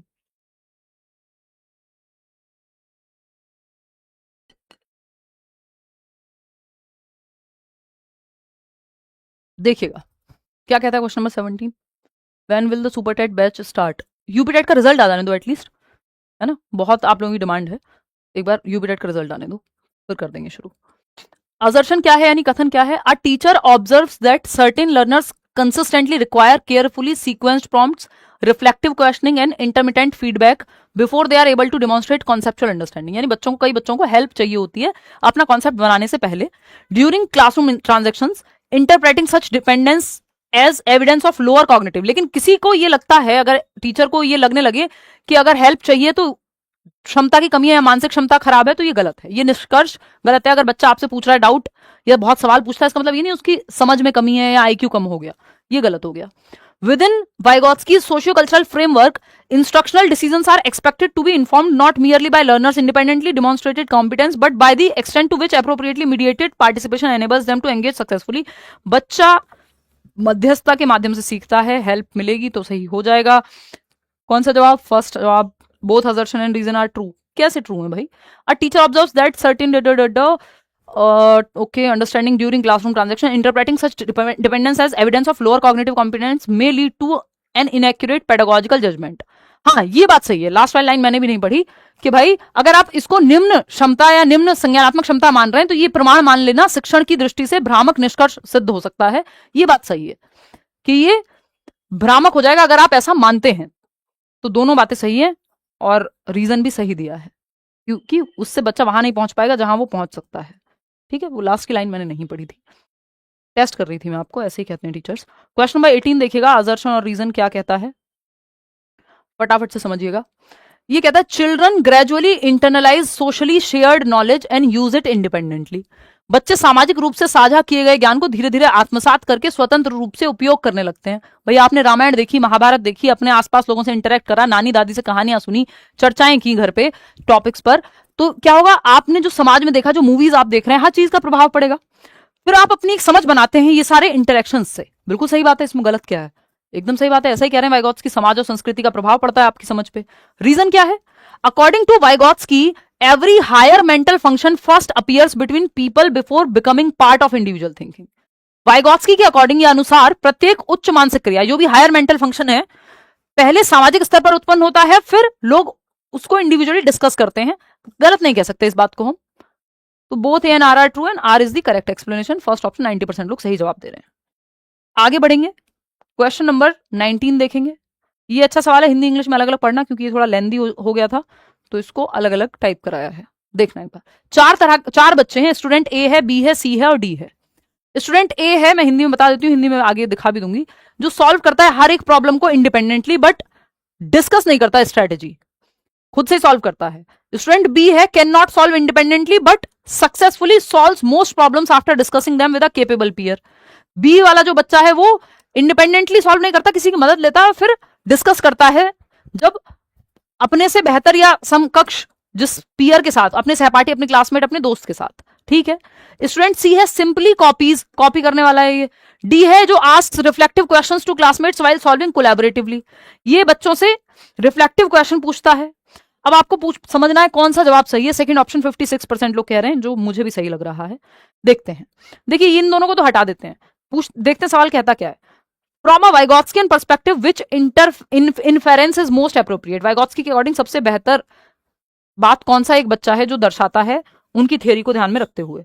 तो स्टूडेंट ए है जो डेमोन्स्ट्रेट करता है highest learning potential because independent performance alone reflects cognitive development. ऐसा वाइगॉत्स्की नहीं कहते कि जो इंडिपेंडेंट परफॉर्मेंस है उसी से हायर मेंटल लेवल का पता लगेगा जो इंडिपेंडेंटली सॉल्व कर रहा है। नहीं, वो तो कह रहे हैं समझ, दूसरों की सहायता लेकर के। अब कल को अगर आप 30 में से 30 नंबर लाते हैं ये सेशंस देख करके, या कोई टीचर बन जाता है हमारे कोर्सेज देख करके, खुद से पढ़ाना शुरू कर देता है, तो ये कोई गलत बात है? नहीं, समझ बेहतर हुई है, ठीक है। स्टूडेंट बीज performance provides stronger evidence of learning potential, कि लर्निंग पोटेंशियल है बच्चे में, इसलिए हेल्प लेकर के जो स्टूडेंट सी है जो उसकी मदद कर रहा है, पार्टिसिपेट कर पा रहा है, ये अच्छी बात है अपने ZPD में। Student C is learning most effective because copy करना बहुत अच्छी बात है। नहीं, सी जो कि सिर्फ कॉपी कर रहा था, ये बच्चा है जो अपनी लर्निंग पोटेंशियल बेहतर दर्शा रहा है कि सीखने की क्षमता है, क्योंकि हेल्प लेके सीख रहा है। D is questioning interferences with collaborative learning. नहीं, इंटरफेरेंस कहां, ये तो सही है, डी तो कोलैबोरेट करके सीख रहा है, ऑप्शन उल्टा कह रहा है ये फोर्थ ऑप्शन। तो सिर्फ सेकंड ऑप्शन यहाँ सही बचता है। हिंदी में पढ़ लो इसको 1 सेकंड में, मतलब 1 सेकंड में मत पढ़ो, 10 सेकंड में पढ़ लो, 20 में पढ़ लो, है ना। कि तो बी वाला बच्चा है जो यहाँ पे लर्निंग पोटेंशियल सबसे अच्छा शो करता है वाइगॉत्स्की की थियरी की माने तो, क्योंकि वाइगॉत्स्की की थियरी के अकॉर्डिंग ही हमसे जवाब पूछा भी है। ठीक है,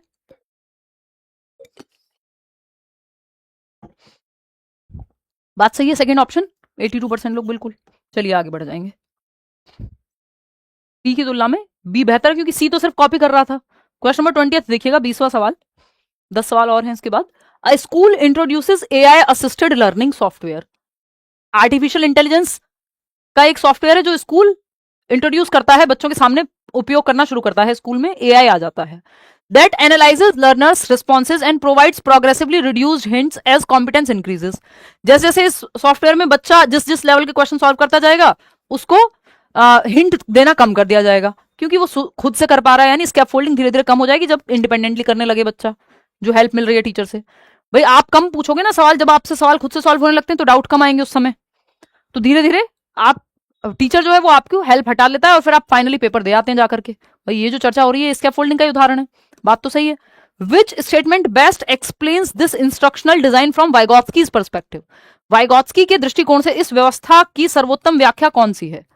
कि ये जो एआई सॉफ्टवेयर है, जैसे आप कोई सॉफ्टवेयर में गेम भी खेल रहे हैं तो वो जब आप अटकते हैं जिस लेवल पे तो आपको हिंट देता है कई बार, फिर हिंट हटा ली जाएगी जैसे जैसे आप खुद से करने लगेंगे, यानी स्कैफोल्डिंग कम कर ली जाएगी, टेम्परेरी हेल्प कम कर ली जाएगी, जहां जैसे जैसे डिफिकल्टी लेवल बढ़ेगा और आपका समझने का स्तर सुधरता जाएगा। The software replaces the need for social interaction, ऐसा नहीं है।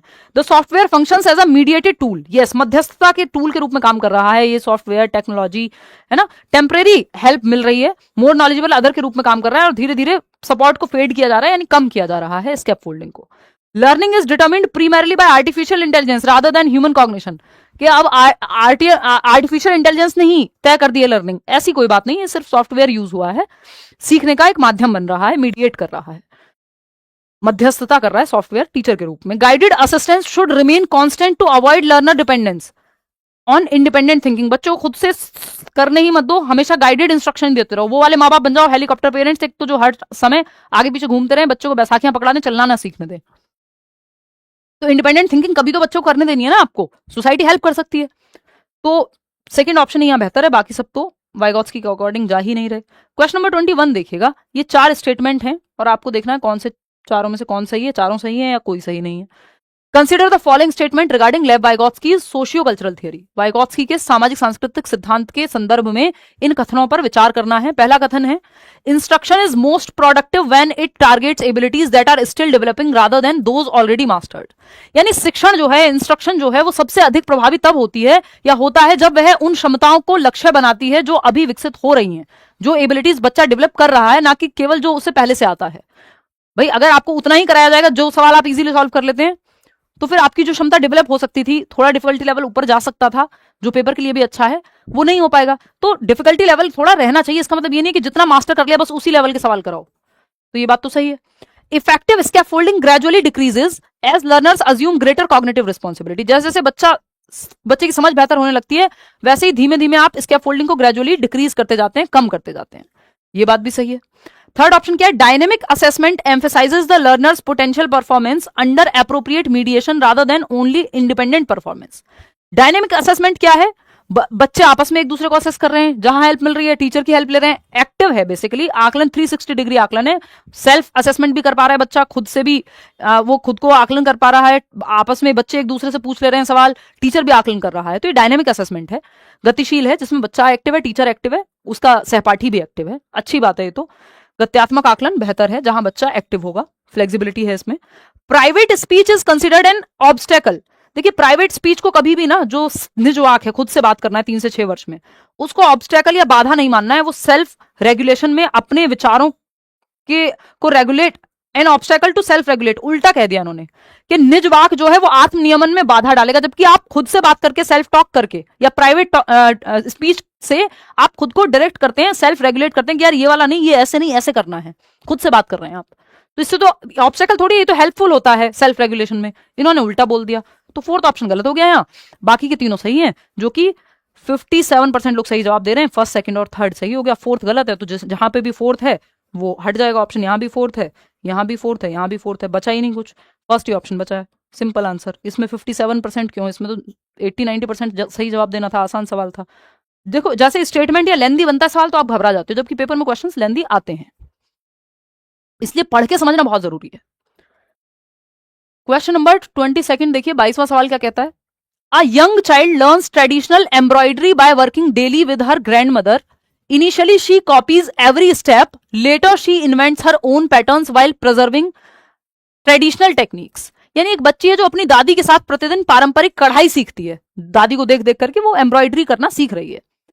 प्रारंभ में वह प्रत्येक चरण की नकल करती है, जैसे जैसे दादी करती है वैसे वैसे करती है, फिर अपने एक्सपेरिमेंट करके अपना नया डिजाइन बनाने लगती है जब सीख जाती है तो, यानी डिफिकल्टी लेवल धीरे धीरे बढ़ रहा है। शुरुआत में स्कैफोल्डिंग फिर हट जाएगी जैसे ही वो खुद करने लगेगी। बेस्ट इंटरप्रिटेशन क्या है वाइगॉत्स्की के अकॉर्डिंग, कल्चर लिमिट कर रहा है क्रिएटिविटी को, नहीं बढ़ावा दे रहा है कल्चर। तो अगर उसने देखा ही नहीं होता दादी को एम्ब्रॉयडरी करते हुए, सीखती ही नहीं, जरूरी नहीं है कि सीखती, तो उसने तो हेल्प किया ना दादी को करते हुए देखने, या किसी ने अचार बनाना सीखा है अपनी नानी से या दादी से, तो वो हेल्पफुल है, कल्चर से सीखी है आपने वो चीज।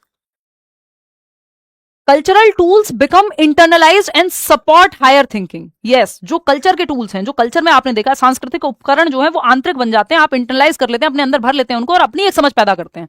रट्टा लगाने की बात नहीं हुई, इंटरनलाइज करने का मतलब रट्टा लगाना नहीं है वाइगॉत्स्की की थियरी में। थर्ड ऑप्शन क्या है, learning depends only on maturation. इसकी बात तो वाइगॉत्स्की कर ही नहीं रहे मैचुरेशन की, पहली बात तो, और मैचुरेशन बायोलॉजिकल होती है।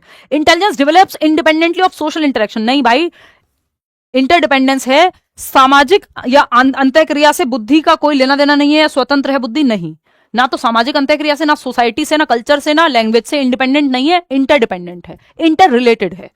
तो सेकंड ऑप्शन ही यहां सही बचता है। कितने लोगों ने सही दिया जवाब?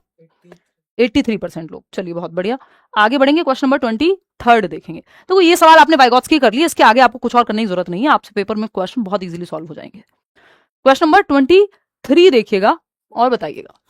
अ टीचर, और सारे नए सवाल हैं, देखिए क्वेश्चन नंबर 23 है, a teacher observes that students can solve complex science problems after guided discussion but struggle when working independently. बच्चा जब खुद से सॉल्व करता है तो हो नहीं पाता, लेकिन जब टीचर साथ में है, गाइडेड डिस्कशन चल रहा है, जैसे आप में से बहुत लोग कहते हैं कि आपके साथ सॉल्व करते हैं तो हो जाते हैं, खुद से सॉल्व करते हैं तो नहीं हो पाते। उसका एक ही मतलब है कि आप खुद से प्रैक्टिस अभी कम हुई है, जब मैं पढ़ के बताती हूं तो आप मतलब समझ जाते हैं, तो पढ़ के समझने में मैं आपकी हेल्प कर दे रही हूं, इसलिए गाइडेड इंस्ट्रक्शन में तो हो जा रहा है जब आप मेरे साथ सॉल्व कर रहे हो, फिर वो धीरे धीरे खुद से भी होने लगेगा अगर आप इनफ टाइम देंगे, ठीक है ना।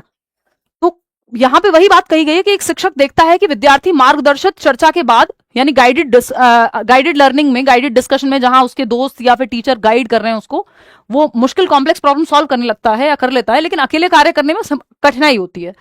तो शिक्षक का दीर्घकालिक उद्देश्य स्वायत्त अधिगमकर्ता विकसित करना है। The teachers long term objective क्या है कि ऑटोनोमस लर्नर्स इंडिपेंडेंटली। तो यहां पे ऑब्जेक्टिव ये थोड़ी कि मेरे साथ ही सवाल सॉल्व करो, आप पेपर में खुद से सवाल सॉल्व करके आ पाओ, ऑब्जेक्टिव तो ये है, उद्देश्य तो ये है, लेकिन शुरुआत में आपको हेल्प लगेगी, फिर धीरे धीरे हेल्प कम हो जाएगी, आप खुद से करने लगोगे। विच स्ट्रेटजी इज मोस्ट अप्रोप्रिएट, बेहतरीन कौन सा स्ट्रेटजी है यहाँ पे, continue providing complete explanation before every activity. देखिए इसका मतलब ये नहीं है कि हर एक गतिविधि से पहले पूरा समाधान ही बता दो, नहीं, आपको पहले मैं क्वेश्चन देती हूँ ना कि पढ़ लो, खुद से सॉल्व करो पहले, फिर हम चर्चा करते हैं। ग्रेजुअली विदड्रॉ, या कई लोग पॉज करके पढ़ सकते हैं, gradually withdraw prompts while encouraging learners to justify and monitor their own thinking. ये बात सही है कि संकेतों को, जो हेल्प दी जा रही है, हिंट दिए जा रहे हैं, इनको धीरे धीरे कम करते जाएंगे। जैसे ही विद्यार्थियों को अपने तर्क और चिंतन का स्वयं मूल्यांकन करने हेतु प्रेरित करना, धीरे धीरे हेल्प कम कर दी जाती है और आप जल्दी जल्दी सवाल करने लगते हो, है ना। जब हम मॉक वगैरह लगाते हैं तो मैं एक टाइम पे आपको कहूंगी कि भाई इसको टेस्ट की तरह लेना है, फटाफट से सवाल खुद से पढ़ना है और खुद से सॉल्व करना है, कम समय दिया जाएगा, इतनी लंबी चर्चा नहीं करेंगे। तो हेल्प धीरे धीरे कम होती जाती है, विड्रॉ होते जाते हैं ये जो प्रॉम्प्ट्स हैं, हिंट हैं, क्योंकि आप खुद से वो काम करना सीख जाते हो independently. Replace collaborative work with daily drill exercise, drill practice, रट्टाफिकेशन से दूर रहना है। Reduce the difficulty level of all future task, नहीं भाई, डिफिकल्टी लेवल थोड़ा सा रखना है, कठिनाई का स्तर जितना आता है बच्चे को उससे हल्का सा ऊपर, ठीक, नहीं तो डिफिकल्टी लेवल ही खत्म हो जाएगा तो बोर हो जाएगा बच्चा। Second option is the right answer. इसमें आप कुछ इंपॉर्टेंट चीजें हैं वाइगॉत्स्की की थियरी के, एजुकेशनल इंप्लीकेशन कह लीजिए या शैक्षिक अनुप्रयोग कह लीजिए, कि क्लास में आप कैसे यूज करेंगे इस थियरी को। कोलैबोरेटिव प्रोजेक्ट, यानी बच्चे ग्रुप में सीख रहे हैं, ग्रुप में काम कर रहे हैं, समूह में जब एक्टिविटी करते हुए नजर आए तो हाँ वाइगॉत्स्की की बात हो रही है, ये अच्छी बात है। पीयर ट्यूटरिंग, यानी साथी शिक्षण, बच्चे एक दूसरे को सिखा रहे हैं। भाई हो सकता है आपका मैथ्स वीक है तो आपके दोस्त का मैथ्स मजबूत है, और आपकी इंग्लिश अच्छी है तो आप उसको इंग्लिश सिखा सकते हैं, वो आपसे मैथ्स सीख सकता है। या एक सवाल उससे सॉल्व हो रहा है तो आप उससे मदद ले रहे हैं, वो दूसरे में आपसे मदद ले रहा है, तो एक दूसरे को सिखा रहे हैं, साथी समूह शिक्षण है, पीयर ट्यूटरिंग है। कोऑपरेटिव लर्निंग, कोऑपरेटिव यानी सहायता मिल रही है, कोलैबोरेटिव में भी आप साथ में काम कर रहे होते हैं, कोऑपरेटिव में थोड़ी सहायता की मात्रा ज्यादा होती है, हेल्प थोड़ी और ज्यादा होती है कोऑपरेटिव में। बात दोनों ग्रुप में ही चल रही है, ग्रुप दोनों ही अच्छे हैं, दोनों में से जो भी ऑप्शन में आ जाए, एक ऐसे अलग से चूज करने को नहीं कहेगा, चाहे कोलैबोरेटिव आए चाहे कोऑपरेटिव आए। असिस्टिव लर्निंग, यानी ग्रुप, या जो हम कह रहे हैं यहाँ पे गाइडेड इंस्ट्रक्शन या असिस्टेड लर्निंग, यानी हेल्प के साथ जो लर्निंग हो रही है, कि कोई आपको गाइड कर रहा है, टीचर के गाइडेंस में या अपने दोस्त के गाइडेंस में आप सीख रहे हैं, असिस्ट कर रहा है, या आप असिस्ट करके भी सीख सकते हैं किसी को, जैसे एक इंटर्न होता है। रेसिप्रोकल टीचिंग, ये अभी हम थोड़ी देर में करेंगे। पारस्परिक शिक्षण, इस बार एक सवाल आया भी था इस पे, पारस्परिक शिक्षण यानी टीचर बच्चे से, बच्चा टीचर से सीखता है, या दोनों, ये दो तरफा इंटरेक्शन है, एक तरफा नहीं है, ये कह सकते हो। इसमें आपका प्रिडिक्टिंग, क्वेश्चनिंग, क्लैरिफाइंग और समराइजिंग, PQCS, ये 4 स्टेप इन्वॉल्व होते हैं। ये अभी हम, एक क्वेश्चन आएगा जिसमें डिटेल में डिस्कस करेंगे, बस आपको आइडिया दे दिया है। आगे बढ़ेंगे, नेक्स्ट क्वेश्चन, क्वेश्चन नंबर है 24। देखिएगा 4 ग्रुप बने हुए हैं बच्चों के, आपको देखना है कौन सा ग्रुप बेहतर है। During a social science lesson a teacher notices group A shares ideas questions each other and refines answers. Group A के बच्चे हैं, समूह ए है, मान लो 4 बच्चों का 5 बच्चों का ग्रुप है, तो ग्रुप ए विचार साझा करता है आपस में एक दूसरे के साथ, एक दूसरे से प्रश्न पूछता है तथा उत्तरों में सुधार करता है। एक दूसरे से सवाल पूछ रहे हैं बच्चे, रिफाइन कर रहे हैं, क्वेश्चंस को बेहतर बना रहे हैं कि भाई ये ऐसे क्यों नहीं होगा, ये ग्रुप में प्रोजेक्ट में हम ये चीज भी तो कर सकते हैं। तो आपस में चर्चा कर रहे हैं, प्रश्न पूछ रहे हैं, समझ को बेहतर कर रहे हैं, बच्चा एक्टिव है, बात खत्म, अच्छी लग रही है हमें ये बात, फिर भी बाकी ऑप्शंस भी चेक करने हैं। ग्रुप बी क्या है, ये वेट करता है for one student to give all answers, कि भाई ये वाला बच्चा इंटेलिजेंट है, इसके पास सारे जवाब होंगे, तो बाकी बच्चे दिमाग नहीं लगा रहे, वो गलत है। ये तो फिर रट्टाफिकेशन हो जाएगा, रोट लर्निंग हो जाएगी, और रटंत विद्या चलंत नहीं, आपको रटने से बचना है, बच्चे को एक्टिव रखना है, पैसिव नहीं रखना। ग्रुप सी क्या है, memorises textbook lines without discussion, बिना चर्चा के ही बस किताब की जो पंक्तियां हैं, लाइन्स है, उनको रट लिया है। तो रट्टाफिकेशन से अगेन दूर रहना है, जो बी में भी हो रहा है सी में भी हो रहा है। ग्रुप डी क्या करता है, completes the task individually despite sitting together, कि अकेले अकेले सब बच्चे अपना अपना टास्क पूरा कर ले रहे हैं ग्रुप में बैठने की बजाय। अच्छा जी, हो सकता है ये सही है कि गलत है, हम नहीं कह सकते, अकेले अकेले भी कर सकते हैं, लेकिन सवाल ने क्या पूछा है, सवाल ने कहा है वाइगोत्स्की के दृष्टिकोण से वास्तविक सहयोगात्मक अधिगम किस समूह में दिखाई देता है, कि which group best represents Vygotskian collaborative learning, कि कोलैबोरेट करके एक दूसरे के साथ मिलकर के सीख रहे हैं। वाइगोत्स्की के अकॉर्डिंग कौन सा ग्रुप है जो कोलैबोरेट करके सीख रहा है, तो फर्स्ट ग्रुप है ना, फर्स्ट ग्रुप है, यानी ग्रुप ए है, जहां पे क्वेश्चन कर रहे हैं, आइडियाज को एक दूसरे से रिफाइनमेंट कर रहे हैं, सुधार कर रहे हैं एक दूसरे से चर्चा करके, तो ग्रुप ए है। बाकी तीनों में तो रट्टाफिकेशन चल रही है, ये दोनों में तो रट्टाफिकेशन है, और ग्रुप डी जो है वहां इंडिपेंडेंटली बच्चा सॉल्व कर रहा है, इट्स लाइक सेल्फ स्टडी कर रहा हो, यहाँ ग्रुप में स्टडी हो रही है। तो वाइगोत्स्की तो ग्रुप को ज्यादा बेहतर बताएंगे कि ग्रुप में बेहतर सीखते हैं हम लोग। Fourth option is the right answer. आगे बढ़ेंगे, क्वेश्चन नंबर 25 देखिएगा। अगेन आपका सवाल है असर्शन और रीजन का। असर्शन क्या है, two learners who exhibit an identical level of independent performance, same level का परफॉर्मेंस है, बच्चा ए है जो 70% ला रहा है और दूसरा भी है जो 70% ही अचीव करता है, on a classroom task may nevertheless require substantially different instructional interventions if the objective is to maximise their future cognitive development, कि किसी कक्षागत अधिगम कार्य में दो शिक्षार्थी यदि स्वतंत्र रूप से समान स्तर का प्रदर्शन करते हैं, आइडेंटिकल, दोनों बिल्कुल सेम लेवल पे हैं, तब भी उनके भावी संज्ञानात्मक विकास को अधिकतम करने के लिए उद्देश्य से शिक्षक को उनके लिए भिन्न भिन्न शिक्षण हस्तक्षेप की आवश्यकता पड़ सकती है। यानी कि टीचर को डिफरेंट इंस्ट्रक्शन प्लान करने पड़ सकते हैं, बेशक सेम नंबर ला रहे हो बच्चे, क्योंकि किसी बच्चे का इंटरेस्ट, किसी बच्चे का पोटेंशियल किसी क्षेत्र में हो सकता है सेम नंबर ला रहा हो, लेकिन ये साइंस में आपको दिख रहा है कि इसका इंटरेस्ट उस तरफ है, दूसरा बच्चा है जिसका एसएसटी में जो ज्यादा बेहतर कर सकता है।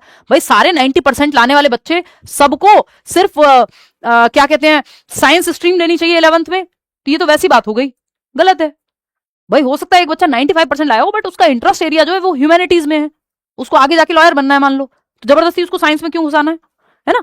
तो ये वैसी बात हो गई कि सेम नंबर लाने पे भी इंस्ट्रक्शन अलग अलग होनी चाहिए, क्योंकि इंडिविजुअल डिफरेंसेस हैं, व्यक्तिगत विविधताएं हैं बच्चों में, ये बात सही है। रीजन क्या है इसका, the educational significance of assessment lies only in identifying what learners can accomplish independently, reveals developmental processes that are still in the process of maturation, कि शैक्षिक मूल्यांकन का उद्देश्य केवल यह ज्ञात करना होता है कि शिक्षार्थी बिना सहायता के क्या कर सकता है, वह किन विकासात्मक प्रक्रियाओं को सक्रिय कर सकता है। ये एकदम बकवास बात है, जो परिपक्व नहीं हुई है, सिर्फ इंडिपेंडेंटली क्या कर सकता है ये जानना है असेसमेंट का उद्देश्य नहीं। आकलन का उद्देश्य ये थोड़ी है उसकी क्या क्षमताएं हैं, क्या यूनिकनेस है, ये सब भी तो जानना है, सिर्फ ये थोड़ी कि कितना अकेले काम कर सकता है वो। तो असर्शन और रीजन की अगर हम बात कर रहे हैं तो यहाँ पे अलग अलग जवाब दे रहे हैं लोग। थर्ड ऑप्शन कह रहे हैं 47% लोग, ए तो सत्य है बट आर सत्य नहीं है, रीजन अपने आप में भी सत्य नहीं है, ये इसका रीजन गलत है, ये नहीं, ये रीजन अपने आप में स्टेटमेंट भी गलत है। तो assertion true but reason true नहीं है, क्योंकि एजुकेशनल सिग्निफिकेंस, आकलन का मतलब ये नहीं होता कि बच्चा ये आइडेंटिफाई करो कि बच्चा खुद से कितना कर सकता है, वो किसी की सहायता के साथ कितना कर सकता है वो भी इंपॉर्टेंट है, और प्रोसेस ऑफ मैच्योरेशन की बात तो वाइगोत्स्की करते ही नहीं है। क्वेश्चन नंबर 26 देखिएगा, ये थोड़ा सा हल्का सवाल है, इजी लगेगा आपको, क्योंकि इतने सारे लेंदी के सवाल के बीच बीच में आसान सवाल भी कुछ कुछ होने चाहिए। बताइएगा फटाफट से।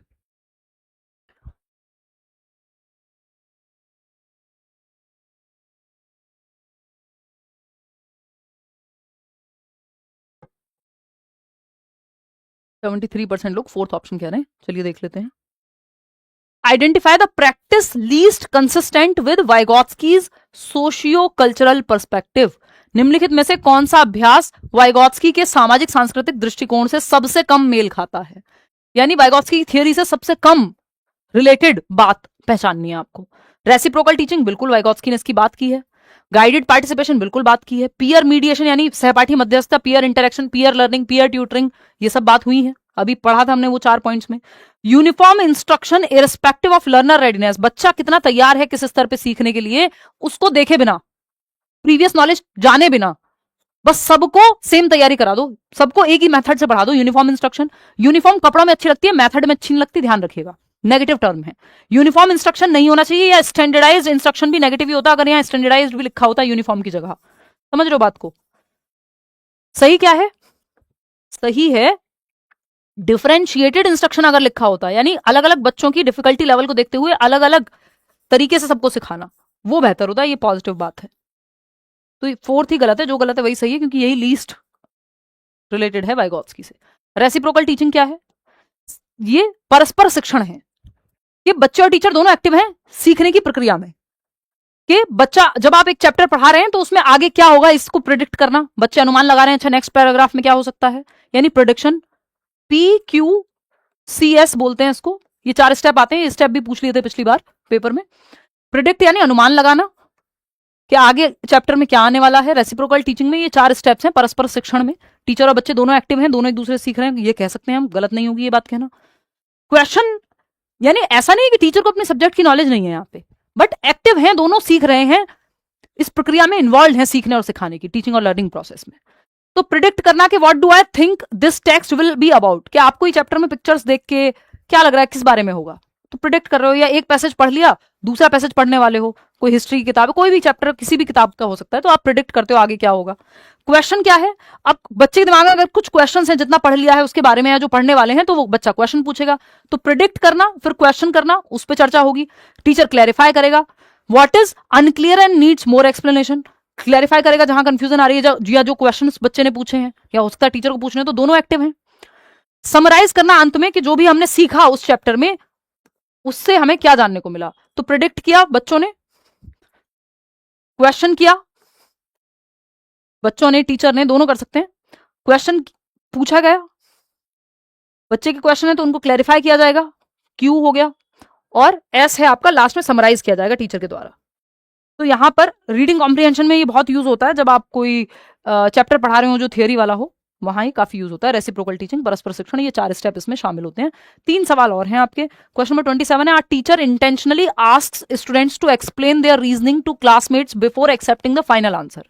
एक टीचर है जो जानबूझ करके ये पूछता है बच्चों से कि एक्सप्लेन करो रीजनिंग अपनी, कि जो जैसे आपने अपना तर्क सॉल्व करो कि कैसे आपने सॉल्व किया इस सवाल को, बताओ। कई बार होता है ना, आपको लगता है बच्चे ने कॉपी कर लिया शायद, तो या फिर आपका मन है कि बच्चा बताए, एक्सप्लेन करे कि उसने कैसे सॉल्व किया, ये कैसे लिखा, या क्या सोचा उसने, या ये स्टेप के बाद ये कैसे आया, तो बच्चा एक्सप्लेन कर रहा है। टीचर ने अपनी जो बच्चे ने रीजनिंग लगाई थी, जो तर्क दिया था, तो एक शिक्षक अंतिम उत्तर स्वीकार करने से पहले विद्यार्थियों से अपने तर्क सहपाठियों को समझाने के लिए कहता है कि अपने आपस में समझाओ एक दूसरे को कि किसका क्या तर्क है, किसने कौन सा आंसर लिखा है, क्यों लिखा है वो। तो बच्चे को थिंकिंग प्रोसेस पे जोर पड़ेगा, सोचने पे जोर पड़ेगा। ये जो स्ट्रेटेजी है ये प्राइमरीली क्या प्रमोट कर रही है, बच्चे एक दूसरे से सीखेंगे, पीयर ट्यूटरिंग होगी, सहपाठी अधिगम जिसको कहते हैं, वाइगोत्स्की की बात करेंगे। मेमोराइजेशन, रटने की बात हो रही नहीं भाई, यहां तो बच्चा एक्टिव है, thinking process. Social construction of knowledge, group में एक दूसरे के साथ सीख रहे हैं, ये सोशल कंस्ट्रक्शन ऑफ नॉलेज है, ज्ञान का सामाजिक निर्माण है। सोशली बच्चा कंस्ट्रक्ट कर रहा है ज्ञान को एक दूसरे के साथ चर्चा करके। ये जो छोटा सा ग्रुप है या 2 बच्चे आपस में सीख रहे हैं, क्या है वो? सामाजिक अधिगम ही तो है। जब तक आप अकेले हो तो इंडिविजुअल हो, लेकिन जैसे ही 2 या 2 से अधिक लोग इन्वॉल्व हो गए तो सोसाइटी या ग्रुप इन्वॉल्व हो गया, ये मान सकते हो आप। पेयर इन्वॉल्व हो गया। कॉम्पिटिटिव रैंकिंग, यहां ये थोड़ी चल रहा है कि कौन फर्स्ट आएगा कौन सेकंड आएगा, ये कॉम्पिटिशन की बात वाइगोत्स्की और पियाजे नहीं करते हुए नजर आएंगे। एनीवे, इंडिपेंडेंट असेसमेंट ओनली, केवल स्वतंत्र मूल्यांकन नहीं भाई, ग्रुप में असेसमेंट हो रहा है, एक दूसरे का असेसमेंट कर रहे हैं, पीयर असेसमेंट भी कह सकते हो। बच्चे को एक दूसरे को एक्सप्लेन करना है कि कैसे किया कोई सवाल, तो बी ऑप्शन ही यहाँ बच्चा एक्टिव है, वही सही है। क्वेश्चन नंबर 28 देखिएगा, ये क्या कहता है, कंसिडर द फॉलोइंग। 4 स्टेटमेंट है, पढ़िए जरा चारों को, और फिर आपको करेक्ट आंसर चूज करना है कि कौन सा सही है। पहला है, language mediates higher mental processes, भाषा उच्च मानसिक प्रक्रियाओं का माध्यम है। भाषा माध्यम बनती है कि आपको कोई टॉपिक समझना है, आप किताब में पढ़ेंगे, भाषा के माध्यम से ही तो समझ रहे हैं। मैं और आप चर्चा कर रहे हैं, भाषा के माध्यम से ही तो अपनी समझ को बेहतर कर रहे हैं। ये टॉपिक्स कैसे समझ पा रहे हो आप? भाषा के माध्यम से, भाषा मीडियम है। सेकेंड ऑप्शन क्या है, learning is influenced by culture, जो अधिगम है, जो आप सीखते हैं, वो सीखने की प्रक्रिया संस्कृति से प्रभावित होती है, जिस संस्कृति में आप होते हो। भाई आपको रामायण का एग्जाम्पल दूंगी समझ में आ जाएगा, बाइबल का दूं तो शायद कम लोगों को समझ आए। तो जिस संस्कृति से आप आ रहे हैं, जो मेजर कल्चर है किसी जगह का, जो मेजर समाज है, उसी के एग्जाम्पल्स तो रियल लाइफ के आप रिलेट कर पाएंगे। नेक्स्ट क्या है, एमक्यू में इंक्लूड अ कैपेबल पीयर और टेक्नोलॉजिकल टूल। भाई मोर नॉलेजेबल अदर वो व्यक्ति हो सकता है जो आपसे ज्यादा जानता हो उस क्षेत्र में। एज इंपॉर्टेंट नहीं है, आपसे छोटा है कि बड़ा है। मुझसे कई लोग छोटे हैं यहाँ, अब तो चलो फिर भी 10 साल हो गए हैं, तो मेरे से छोटे लोग भी आने लगे हैं। पहले तो सभी बड़े थे जब पढ़ाना शुरू किया था आज से 10 साल पहले लेट्स लर्न पे, मतलब लेट्स लर्न बनाया था पे, तो तब कहूंगी। समीपस्थ विकास का क्षेत्र एक सक्षम सहपाठी अथवा तकनीकी उपकरण भी हो सकता है, एक टेक्नोलॉजिकल टूल भी हो सकता है कि आप किसी सॉफ्टवेयर मॉक टेस्ट दे रहे हैं, वहां से एक्सप्लेनेशन पढ़ लिया आपने मान लो। फोर्थ ऑप्शन है scaffolding should remain permanent through out learning. ये गलत है। स्कैफोल्डिंग का मतलब ये टेम्परेरी हेल्प, अस्थायी मदद। अगर ये मैं आपके साथ पेपर में थोड़ी जा सकती हूँ, परमानेंट तो तब होगी कि आप हर जगह ले जाएं। फिर मचान स्थायी नहीं होती, अस्थायी होती है। जब तक आप खुद से सॉल्व करना नहीं सीख जाते, वहां आपको हेल्प दी जाती है जहां आप अटक रहे हैं। तो फर्स्ट सेकंड थर्ड सही है, जो कि सेकंड ऑप्शन में कितने लोग सही जवाब दे रहे हैं, 81% लोग। बहुत बढ़िया, इसका मतलब टॉपिक आप समझ चुके हैं। ठीक है, ध्यान रखेंगे मोर नॉलेजेबल अदर कोई व्यक्ति या कोई टेक्नोलॉजी हो सकता है जो आपसे ज्यादा जानता है उस क्षेत्र में। आपका दोस्त हो सकता है मैथ्स में आपसे ज्यादा जानता हो, तो वो मैथ्स में आपका मोर नॉलेजेबल अदर बन गया। आप हो सकता है इंग्लिश में उससे ज्यादा जानते हो, तो आप इंग्लिश में उसके मोर नॉलेजेबल अदर बन जाएंगे। स्कैफोल्डिंग प्रोसेस है, एमक्यू कोई व्यक्ति या टेक्नोलॉजी हो सकता है। इस स्कैफोल्डिंग की प्रोसेस को प्रदान किया जाएगा मोर नॉलेजेबल अदर के द्वारा। कहां ये दी जाएगी, जोन ऑफ प्रॉक्सिमल डेवलपमेंट में, इस जेडपीडी में ये हेल्प दी जाएगी, यानी स्कैफोल्डिंग दी जाएगी मोर नॉलेजेबल अदर के द्वारा आपके उस दायरे में जहां संभावना है कि आप सीख सकते हैं, जेडपीडी के अंदर। 3 साल का बच्चे के जेडपीडी में नहीं है कि ये सवाल उसको समझा दिए जाएं, समझ रहे हो, उसके सीखने के दायरे में नहीं है। तो जेडपीडी वो दायरा है जहां आप सीख सकते हैं। जेडपीडी डिफरेंस है जो आप खुद से कर सकते हैं और जो किसी की सहायता से कर सकते हैं, उन दोनों के बीच के अंतर को। The things you can do independently and the things you can do with somebody's help, इन दोनों के बीच का जो डिफरेंस है, तो difference between both the things क्या कहलाएगा, जेडपीडी कहलाएगा। क्वेश्चन नंबर 29 देखिएगा, a school redesigns its curriculum around collaborative inquiry, culturally meaningful context, reflective dialogue, peer tutoring and gradual release of responsibility. एक विद्यालय है जो अपनी पाठ्यचर्या को सहयोगात्मक अन्वेषण, कल्चरल प्रोग्राम, यानी बच्चे एक्टिव हैं, जहां रिफ्लेक्टिव डायलॉग यानी चिंतन मनन चल रहा है। Which statement best summarises the underlying Vygotsky philosophy. किस स्टेटमेंट से पता चलेगा कि वाइगोत्स्की की फिलॉसफी क्या है, या वाइगोत्स्की के मूल सिद्धांत के बारे में ये बात है जहां बच्चे एक्टिव हैं। फटाफट से देखिए, सेकंड ऑप्शन 96% लोग कह रहे हैं, चलिए देख लेते हैं। Development occurs independently of instruction. नहीं भाई, इंस्ट्रक्शन को, टीचिंग को तो बहुत महत्वपूर्ण मान रहे हैं Vygotsky. Knowledge is constructed through socially mediated activity. सामाजिक रूप से मध्यस्थता के माध्यम से, समाज ही तो है ये सब। जब कल्चरली जो मीडिएटेड एग्जाम्पल है, कोलैबोरेटिव लर्निंग, एक दूसरे के साथ सीख रहे हैं, रिफ्लेक्टिव डायलॉग है, पीयर्स एक दूसरे को सिखा रहे हैं, धीरे धीरे रिस्पॉन्सिबिलिटी बढ़ती जा रही है, जितना सीख गए हैं उससे और आगे जा रहे हैं, तो बच्चा एक्टिव है, यही सही लग रहा है हमें। तो फिर भी देखेंगे बाकी के दोनों option. Cognitive growth depends primarily upon biological maturation. ये नेगेटिव है, बायोलॉजी की बात वाइगोत्स्की नहीं करते, बल्कि इनका क्रिटिसिज्म हुआ है इस बात पे कि इन्होंने बायोलॉजिकल एस्पेक्ट को इग्नोर कर दिया या कम आंका है, अंडर एस्टिमेट किया है। Independent practice should always proceed guided learning. वो कह रहे हैं गाइडेड लर्निंग प्रोसीड करे इंडिपेंडेंट लर्निंग को, गाइडेंस से आप स्वतंत्र रूप की तरफ जाएं, कि अभी आपको गाइडेंस में सिखाया जा रहा है, फिर आप खुद से वो सॉल्व करने लग जाए, ये उल्टा कह रहे हैं। तो सेकंड ऑप्शन कितने लोग सही कह रहे हैं, 96% लोग। अब आते हैं आखिरी सवाल पे आज की, जो एकदम आसान है, बस फिल इन द ब्लैंक है। तो ये देख के थोड़ा सा लग सकता है कि कई लोग इसी चक्कर में गड़बड़ कर देते हैं कि पहला कौन सा रखें और बाद में कौन सा रखें। आखिरी सवाल है आज का, इतना वाइगोत्स्की सवाल आपने कर लिया, इसके आगे आपको कोई दिक्कत नहीं है। ये आपको आंसर्स के साथ टेलीग्राम चैनल पर मिल जाएंगे। पिछली क्लास भी आई थिंक रह गए हैं, उसकी पीडीएफ शेयर होना, मैं एक बार वो भी कराती हूँ। क्वेश्चन नंबर 30 देखिएगा।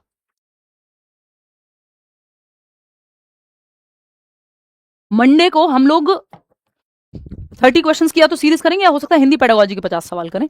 मैं एक आगे का 1 महीने हम क्या करने वाले हैं उस पर भी चर्चा कर लूंगी एक सेशन में। और 1 मंथ स्ट्रेटजी कई लोग पूछ रहे हैं बैच में भी, तो वो भी डिस्कस कर लेंगे। 1 महीने बचा हुआ है सीटेट के एग्जाम को, तो आप अब कैसे पढ़ाई करेंगे पेपर क्लियर हो जाए। ठीक है, पोल कहाँ है भाई, पोल क्यों नहीं दिया, सो गए हमारे भाई साहब। देखिए क्वेश्चन नंबर 30, लेव वाइगोत्स्की's theory mainly focus on explaining the impact of dash on dash development। लेव वाइगोत्स्की का सिद्धांत मुख्यतः डैश के ऊपर डैश के विकास पर जो पड़ने वाले प्रभाव की व्याख्या करता है। किसके विकास की बात करता है, कॉग्निटिव डेवलपमेंट की। तो बायोलॉजिकल मैचुरेशन के ऊपर, बायोलॉजिकल मैचुरेशन की बात नहीं कर रहे हैं वाइगॉत्स्की, और इमोशनल डेवलपमेंट की बात नहीं की उन्होंने, कॉग्निटिव की बात की है, संज्ञानात्मक की बात की, संवेगात्मक की नहीं। एट्रीब्यूशन पैटर्न, आरोपण आरोपण प्रतिरूप कि कैसे कौन से फैक्टर्स किस पे एट्रीब्यूटेड हैं, कौन किसके लिए जिम्मेदार है, ये सब बात नहीं की है ना उन्होंने मॉरल डेवलपमेंट की बात की। Cultural tools explaining the impact of, cultural tools क्या है, आप जो कल्चर में जिस भाषा का इस्तेमाल कर रहे हैं, जो त्योहार मना रहे हैं, जो गीत गाए जा रहे हैं, जो भी कल्चर में हो रहा है, उसमें सोशल एक्टिविटीज हो सकती हैं। तो सांस्कृतिक उपकरणों का संज्ञानात्मक विकास पे क्या प्रभाव पड़ता है, यानी आपके दिमाग के विकास पे क्या प्रभाव पड़ेगा कल्चरल टूल्स का, जिसमें लैंग्वेज भी है ना। Cognitive development, thinking, reasoning, problem solving, decision making, attention, memory, perception, ये सब कॉग्निटिव डेवलपमेंट के अंदर आता है, संज्ञानात्मक विकास के अंदर आता है, आपके दिमाग का विकास, दिमाग की क्षमताओं का विकास। तो कल्चरल टूल्स जिसमें लैंग्वेज है, सोसाइटी ग्रुप्स हैं, इन सब का कैसे सोसाइटी और कल्चर कैसे आपके और लैंग्वेज कैसे संज्ञानात्मक विकास को प्रभावित करता है, ये वाइगॉत्स्की ने कहा है। तो सी ऑप्शन, कितने लोग सही दे रहे हैं, 93% लोग, बस बात बन गई। रिवॉर्ड पनिशमेंट की बात वाइगॉत्स्की और पियाजे में से कोई करता हुआ नजर नहीं आएगा, आपको ध्यान रखिएगा। जहां रिवॉर्ड की बात हो रही हो, जहां पनिशमेंट की यानी दंड की, पुरस्कार की, ड्रिल एंड प्रैक्टिस की, बार बार रिपीटिशन की बात हो रही है, रीइंफोर्समेंट की बात हो रही है, ये सारे टर्म्स नेगेटिव है पियाजे और वाइगॉत्स्की के अकॉर्डिंग। हो सकता है मंडे हम लोग टैग वर्ड्स यानी की वर्ड्स करें, यानी पॉजिटिव नेगेटिव वर्ड्स करें, ठीक है। चलिए आज के लिए इतना ही, कल आपकी छुट्टी है, हम मिलेंगे मंडे को। आउट ऑफ 30 क्वेश्चंस कितने ठीक हुए वो बताएंगे। होपफुली कॉन्सेप्ट आपका क्लियर हुआ होगा इस थियरी को लेके, अब आप नहीं अटकेंगे। ये पीडीएफ आपको मिल जाएगा Telegram channel let's learn squad पर। आगे बढ़ेंगे, आगे बढ़ के क्या करेंगे, आप अपने विचार शेयर करेंगे कमेंट्स में। जब ये सेशन हो जाएगा, कैसा सेशन लगा वो बताएंगे, लाइक शेयर सब्सक्राइब कर लेंगे अगर नहीं किया होगा तो। इसके अलावा अगर हम बात करें बैचेस में जुड़ना चाहते हैं तो करियरविल ऐप पर आ जाइएगा। आउट ऑफ 30 कितना ठीक किया वो बता दीजिएगा। अब मैं कुछ 2-4 सवाल ले लेती हूँ आपके, ये मैंने आपको पिछली बार से प्रॉमिस किया है कि लास्ट में हम 2-4 सवाल रखेंगे। आजकल हम टू द पॉइंट डिस्कशन करके चले जाते हैं, देख नहीं पाते हैं। एक बार देना, इसी में देख लेती हूँ, फोन से ज़्यादा आसान रहता है देखना। आप चले जाओ, बाय, गुड नाइट। शौर्य की तो छुट्टी हो गई, आपकी और मेरी नहीं हुई है, देखिएगा। यहाँ पर अगर हम बात करें, बहुत तेजी से कमेंट्स जा रहे हैं यार। Ma'am please tell once what is collaborative and cooperative project. देखो दोनों में से ना एक ही मिलेगा, दोनों में से एक ही मिलेगा आपको पेपर में। कोलैबोरेटिव लर्निंग और कोऑपरेटिव लर्निंग में या प्रोजेक्ट में डिफरेंस क्या है ये पूछ रहे हो आप लोग। ये बहुत लोगों को कंफ्यूजन रहती है, क्योंकि मैं दोनों शब्द यूज करती हूं तो इसलिए कंफ्यूजन आती है। जनरली लोग एक ही शब्द यूज करते हैं। देखिएगा, इसको समझते हैं, और दोनों आ जाते हैं पेपर में, ऐसा नहीं है। देखिएगा, कोलैबोरेटिव लर्निंग, आप पूछ रहे हैं कोलैबोरेटिव लर्निंग या कोलैबोरेटिव प्रोजेक्ट या ग्रुप वर्क, जो आप कहना चाहें, दोनों को सहयोगात्मक ही कहते हैं हिंदी में, है ना। कोलैबोरेटिव प्रोजेक्ट और कोलैबोरेटिव कोऑपरेटिव प्रोजेक्ट में क्या डिफरेंस है, हिंदी में दोनों को सहयोगात्मक कहेंगे, पहली बात तो ये, ठीक। देखिए कोलैबोरेटिव और कोऑपरेटिव में मुख्य अंतर ये है कि कोलैब करते हो ना आप एक दूसरे के साथ, आप आकर के साथ में 4 बच्चे हैं जो ग्रुप में कोई काम कर रहे हैं, कोलैबोरेटिव प्रोजेक्ट कहलाएगा। कोऑपरेटिव में सहायता की मात्रा थोड़ी बढ़ जाती है। मतलब क्या है कि एक बच्चा अटक रहा है, दूसरे बच्चे ने वहां हेल्प कर दी। कोलैबोरेटिव में हो सकता है सब अपने अपने हिस्से का काम कर रहे हो, तो इसमें सहायता की जो मात्रा है वो कोऑपरेटिव में ज्यादा होती है कोलैबोरेटिव के मुकाबले, लेकिन ग्रुप में ही दोनों काम हो रहे हैं, साथ में इंडिपेंडेंटली सब काम कर रहे हैं, मतलब ग्रुप में ही सब काम कर रहे हैं, लेकिन कोलैबोरेशन में थोड़ा सा इंडिपेंडेंस ज्यादा है, कोऑपरेशन में सहायता की मात्रा थोड़ी सी ज्यादा होती है। लेकिन ये इतना निटी-ग्रिटीज में जाने की आपको जरूरत नहीं है। पेपर में या तो कोलैबोरेटिव लिखा होता है या कोऑपरेटिव लिखा होता है या दोनों लिखा होता है। भाई कोलैबोरेट भी कर रहे हो यानी साथ में भी काम कर रहे हो और सहायता भी कर दे रहे हो एक दूसरे की अगर जरूरत पड़ रही है तो इसमें कोई चिंता की बात नहीं है। दोनों ही सही होंगे जब आपको पेपर में मिल जाए, और दोनों में से कोई एक मिलता है या दोनों साथ में लिखे हुए मिलते हैं। ऐसा नहीं होगा कि आपसे कोलैबोरेटिव और कोऑपरेटिव के बीच में अंतर पूछ ले। ये छोटा सा अंतर होता है जो मैंने आपको बताया। कोलैबोरेटिव में आप इट्स लाइक आप एक टेबल पकड़ के ले जा रहे हो, टेबल उठा के ले जाने हैं 4 बच्चे, तो टेबल उठा रहे हैं सब अपने अपने हिस्से का उठा ले रहे हैं चारों तरफ से। लेकिन ऐसा हो, अब ये कोलैबोरेटिव वर्क है, टेबल उठाई, सबने अपने अपने हिस्से का हाथ लगाया चारों तरफ टेबल के और उठा करके ले जा रहे हैं एक जगह से दूसरी जगह। कोऑपरेटिव में क्या होगा, हो सकता है एक बच्चा एक तरफ से ना उठा पा रहा हो या थोड़ा झुक रही हो उसकी तरफ से, तो दूसरे बच्चे ने हाथ लगा दिया, उसको हेल्प कर दी वहां पे, तो ये कोऑपरेटिव की तरफ चला जाएगा, यानी सहयोग की मात्रा थोड़ी बढ़ गई। कोलैबोरेटिव से ज्यादा सहयोग की मात्रा है कोऑपरेटिव में। ये आसान भाषा में समझने के लिए आप कह सकते हो, अदरवाइज तो ये लिंग्विस्टिक खेल है इसमें, भाषा का थोड़ा सा खेल है, उतना आपको डिटेल में जानने की जरूरत नहीं है। ठीक है, इतने से आपका काम हो जाएगा। दोनों में ग्रुप वर्क है, ध्यान रखना, दोनों में सहायता है, दोनों में साथ मिलकर के सीख रहे हैं बच्चे। कोऑपरेशन में या कोऑपरेटिव लर्निंग में थोड़ी मात्रा ज्यादा है सहायता की या कोऑपरेट करने की। इतनी बात होपफुली आपको क्लियर हो गई होगी। अब एक दो सवाल और ले लेती हूँ, देखते हैं, एक मिनट। शर्ट अच्छा लग रहा है, थैंक यू जी यश। और बताओ, और कोई सवाल? Ma'am there are many names for the same principle, please suggest some solution. कौन से प्रिंसिपल की बात करो? तो कोई बात नहीं, नाम याद रख लो मल्टीपल, क्या दिक्कत है? इंग्लिश में जनरली टर्म्स सही रहते हैं, हिंदी में कई नाम होते हैं, इंग्लिश में जनरली एक या दो ही टर्म होते हैं। Take classes on, ma'am take classes on English pedagogy and maths pedagogy. यार मैथ्स पेडागोजी का तो मुझे नहीं लग रहा अब ले पाऊंगी, समय जितना कम बचा है। नेक्स्ट पुराने सेशन देख लेना, वो भी काम आ जाएंगे, चैनल पे हैं सारे, मैराथॉन्स हैं, सब कुछ है। हिंदी और इंग्लिश पेडागोजी पे मेरी पूरी कोशिश है कि कुछ सेशंस में लूं, जिससे आपका हिंदी, इंग्लिश पेडागोजी और सीडीपी, ये तीनों सब्जेक्ट सॉल्व हो जाएं, पेपर 1 पेपर 2 दोनों के लिए। अगले आने वाले एक महीने में, अगस्त में, सितंबर में पेपर है। Ma'am there are lots of channels who upload your videos, we got confused, it confuses us when I search your channel, the fake channel comes. यार बहुत सारे चैनल्स हैं जो बने हुए हैं, वो फैन चैनल्स कह लो या अपना उनको 4 पैसे आ जाते हैं या वट एवर, तो उस पर अगर कुछ अनएथिकल हो रहा होता है तो उस पर हम एक्शन लेते हैं। अगर कोई क्रेडिट दे करके प्रॉपर कुछ शेयर करना चाहता है तो ठीक है, बट आपको ये पता होना चाहिए, ये अपने दोस्तों में भी, कि लेट्स लर्न ही है जो मेन चैनल है, ओरिजिनल चैनल है। इसके अलावा हिमांशु सिंह एक चैनल है, दोनों वेरीफाइड चैनल्स हैं, और कोई तीसरा चैनल नहीं है। हिमांशु सिंह पे भी पढ़ाई नहीं करते, कभी व्लॉग आ गया, कोई छोटी मोटा रील आ गई, शॉर्ट आ गया, अदरवाइज पढ़ाई हमारी लेट्स लर्न पे ही होती है, अगर यूट्यूब पे बात करें तो, और करियर विल ऐप पे अगर आप पेड बैचेस की बात करते हो, दैट्स इट। इसके अलावा कुछ और नहीं सोचना है। और लेट्स लर्न की ऐप है, बट हम जनरली उतना एक्टिव वहां नहीं रहते हैं, ठीक है, तो कहीं और 2 रुपए नहीं देने। टेलीग्राम चैनल है, उस पर आपको फ्री नोट्स मिलते हैं, वहां पे कुछ भी पेड नहीं मिलेगा। यूट्यूब और टेलीग्राम पे कुछ पेड नहीं मिलेगा, पेड बैच सिर्फ करियर विल ऐप पे चलेगा, जहां मैं इन्वॉल्व हूं, ठीक है। ब्रूनर और वाइगॉत्स्की का स्कैप फोल्डिंग में क्या डिफरेंस है? यार ब्रूनर ने कॉन्सेप्ट दिया है स्कैप फोल्डिंग का, वाइगॉत्स्की ने उस कॉन्सेप्ट को पॉपुलराइज किया है, यानी यूज किया है ना। स्कैप फोल्डिंग ही है, यानी टेम्परेरी हेल्प ही है। और बताओ, पेपर 1 पेपर 2 दोनों के लिए भाई ये क्लास, क्यों चिंता करते हो? प्लीज स्टार्ट केवीएस बैच, अभी पुराना ही रिजल्ट आ जाने दो, इनका भरोसा है नहीं केवीएस वालों का, कभी भी सिलेबस चेंज कर देते हैं। इस बार पेडागोजी हटा दी, नेक्स्ट टाइम पता नहीं ले आए वापस, हो जाता है। I am teacher, please explain how can I prepare in 1 month. इस पे मैं एक गोपाल कृष्ण भारती, मैं बनाऊंगी एक वीडियो अलग से इस पे, ठीक है। और बताओ, प्रैक्टिस सेशन रेगुलरली कराओ, मैं रेगुलरली कराने का ट्राई करो, ठीक है जी। पॉजिटिव वाइब, प्लीज क्लास थोड़ा पहले स्टार्ट कीजिए मैम। काजल, मेरी ना बैक टू बैक क्लासेस होती हैं, तो मुझे भी थोड़ा गैप चाहिए होता है दूसरी क्लास के बीच में, और अभी ये माइग्रेन वाले चक्कर में थोड़ा और ज्यादा चाहिए होता है, एनर्जी बन नहीं पा रही होती, बट मेरी कोशिश है कि 9:15 बजे के करीब क्लास शुरू हो जाए, 9:30 की बजाय, है ना। और थकान थोड़ी जल्दी हो जाती है, तो मैं थक जाती हूँ एक सेशन के बाद, जो दूसरे सेशन के बीच, तो गैप इस चक्कर में कई बार बढ़ जाता है। बट हाँ, मैं 9:15 बजे, कोशिश तो है 9 बजे पे आ जाएं हम, लेकिन अभी 9:15 रात को आप सेशन मान के चलो, मंडे टू फ्राइडे, बीच में एक दिन हो सकता है जब छुट्टी लेंगे तो आपको बता ही देंगे। Love you ma'am, you are very cute, अच्छा जी, धन्यवाद। और बताओ, मैथ्स की कुछ क्लासेस लगवा देंगे। हाँ, अशरफ कह रहे हैं ma'am why don't you apply lipstick. पढ़ाई वढ़ाई में ध्यान नहीं है इनका, है, यही सब में ध्यान है। क्या मैटर कर रहा है भाई, ये सब पढ़ लो चुपचाप से, यहाँ मेकअप देखने आते हो? मतलब मैं तो करती नहीं हूँ, कहीं और देखने जाते होगे।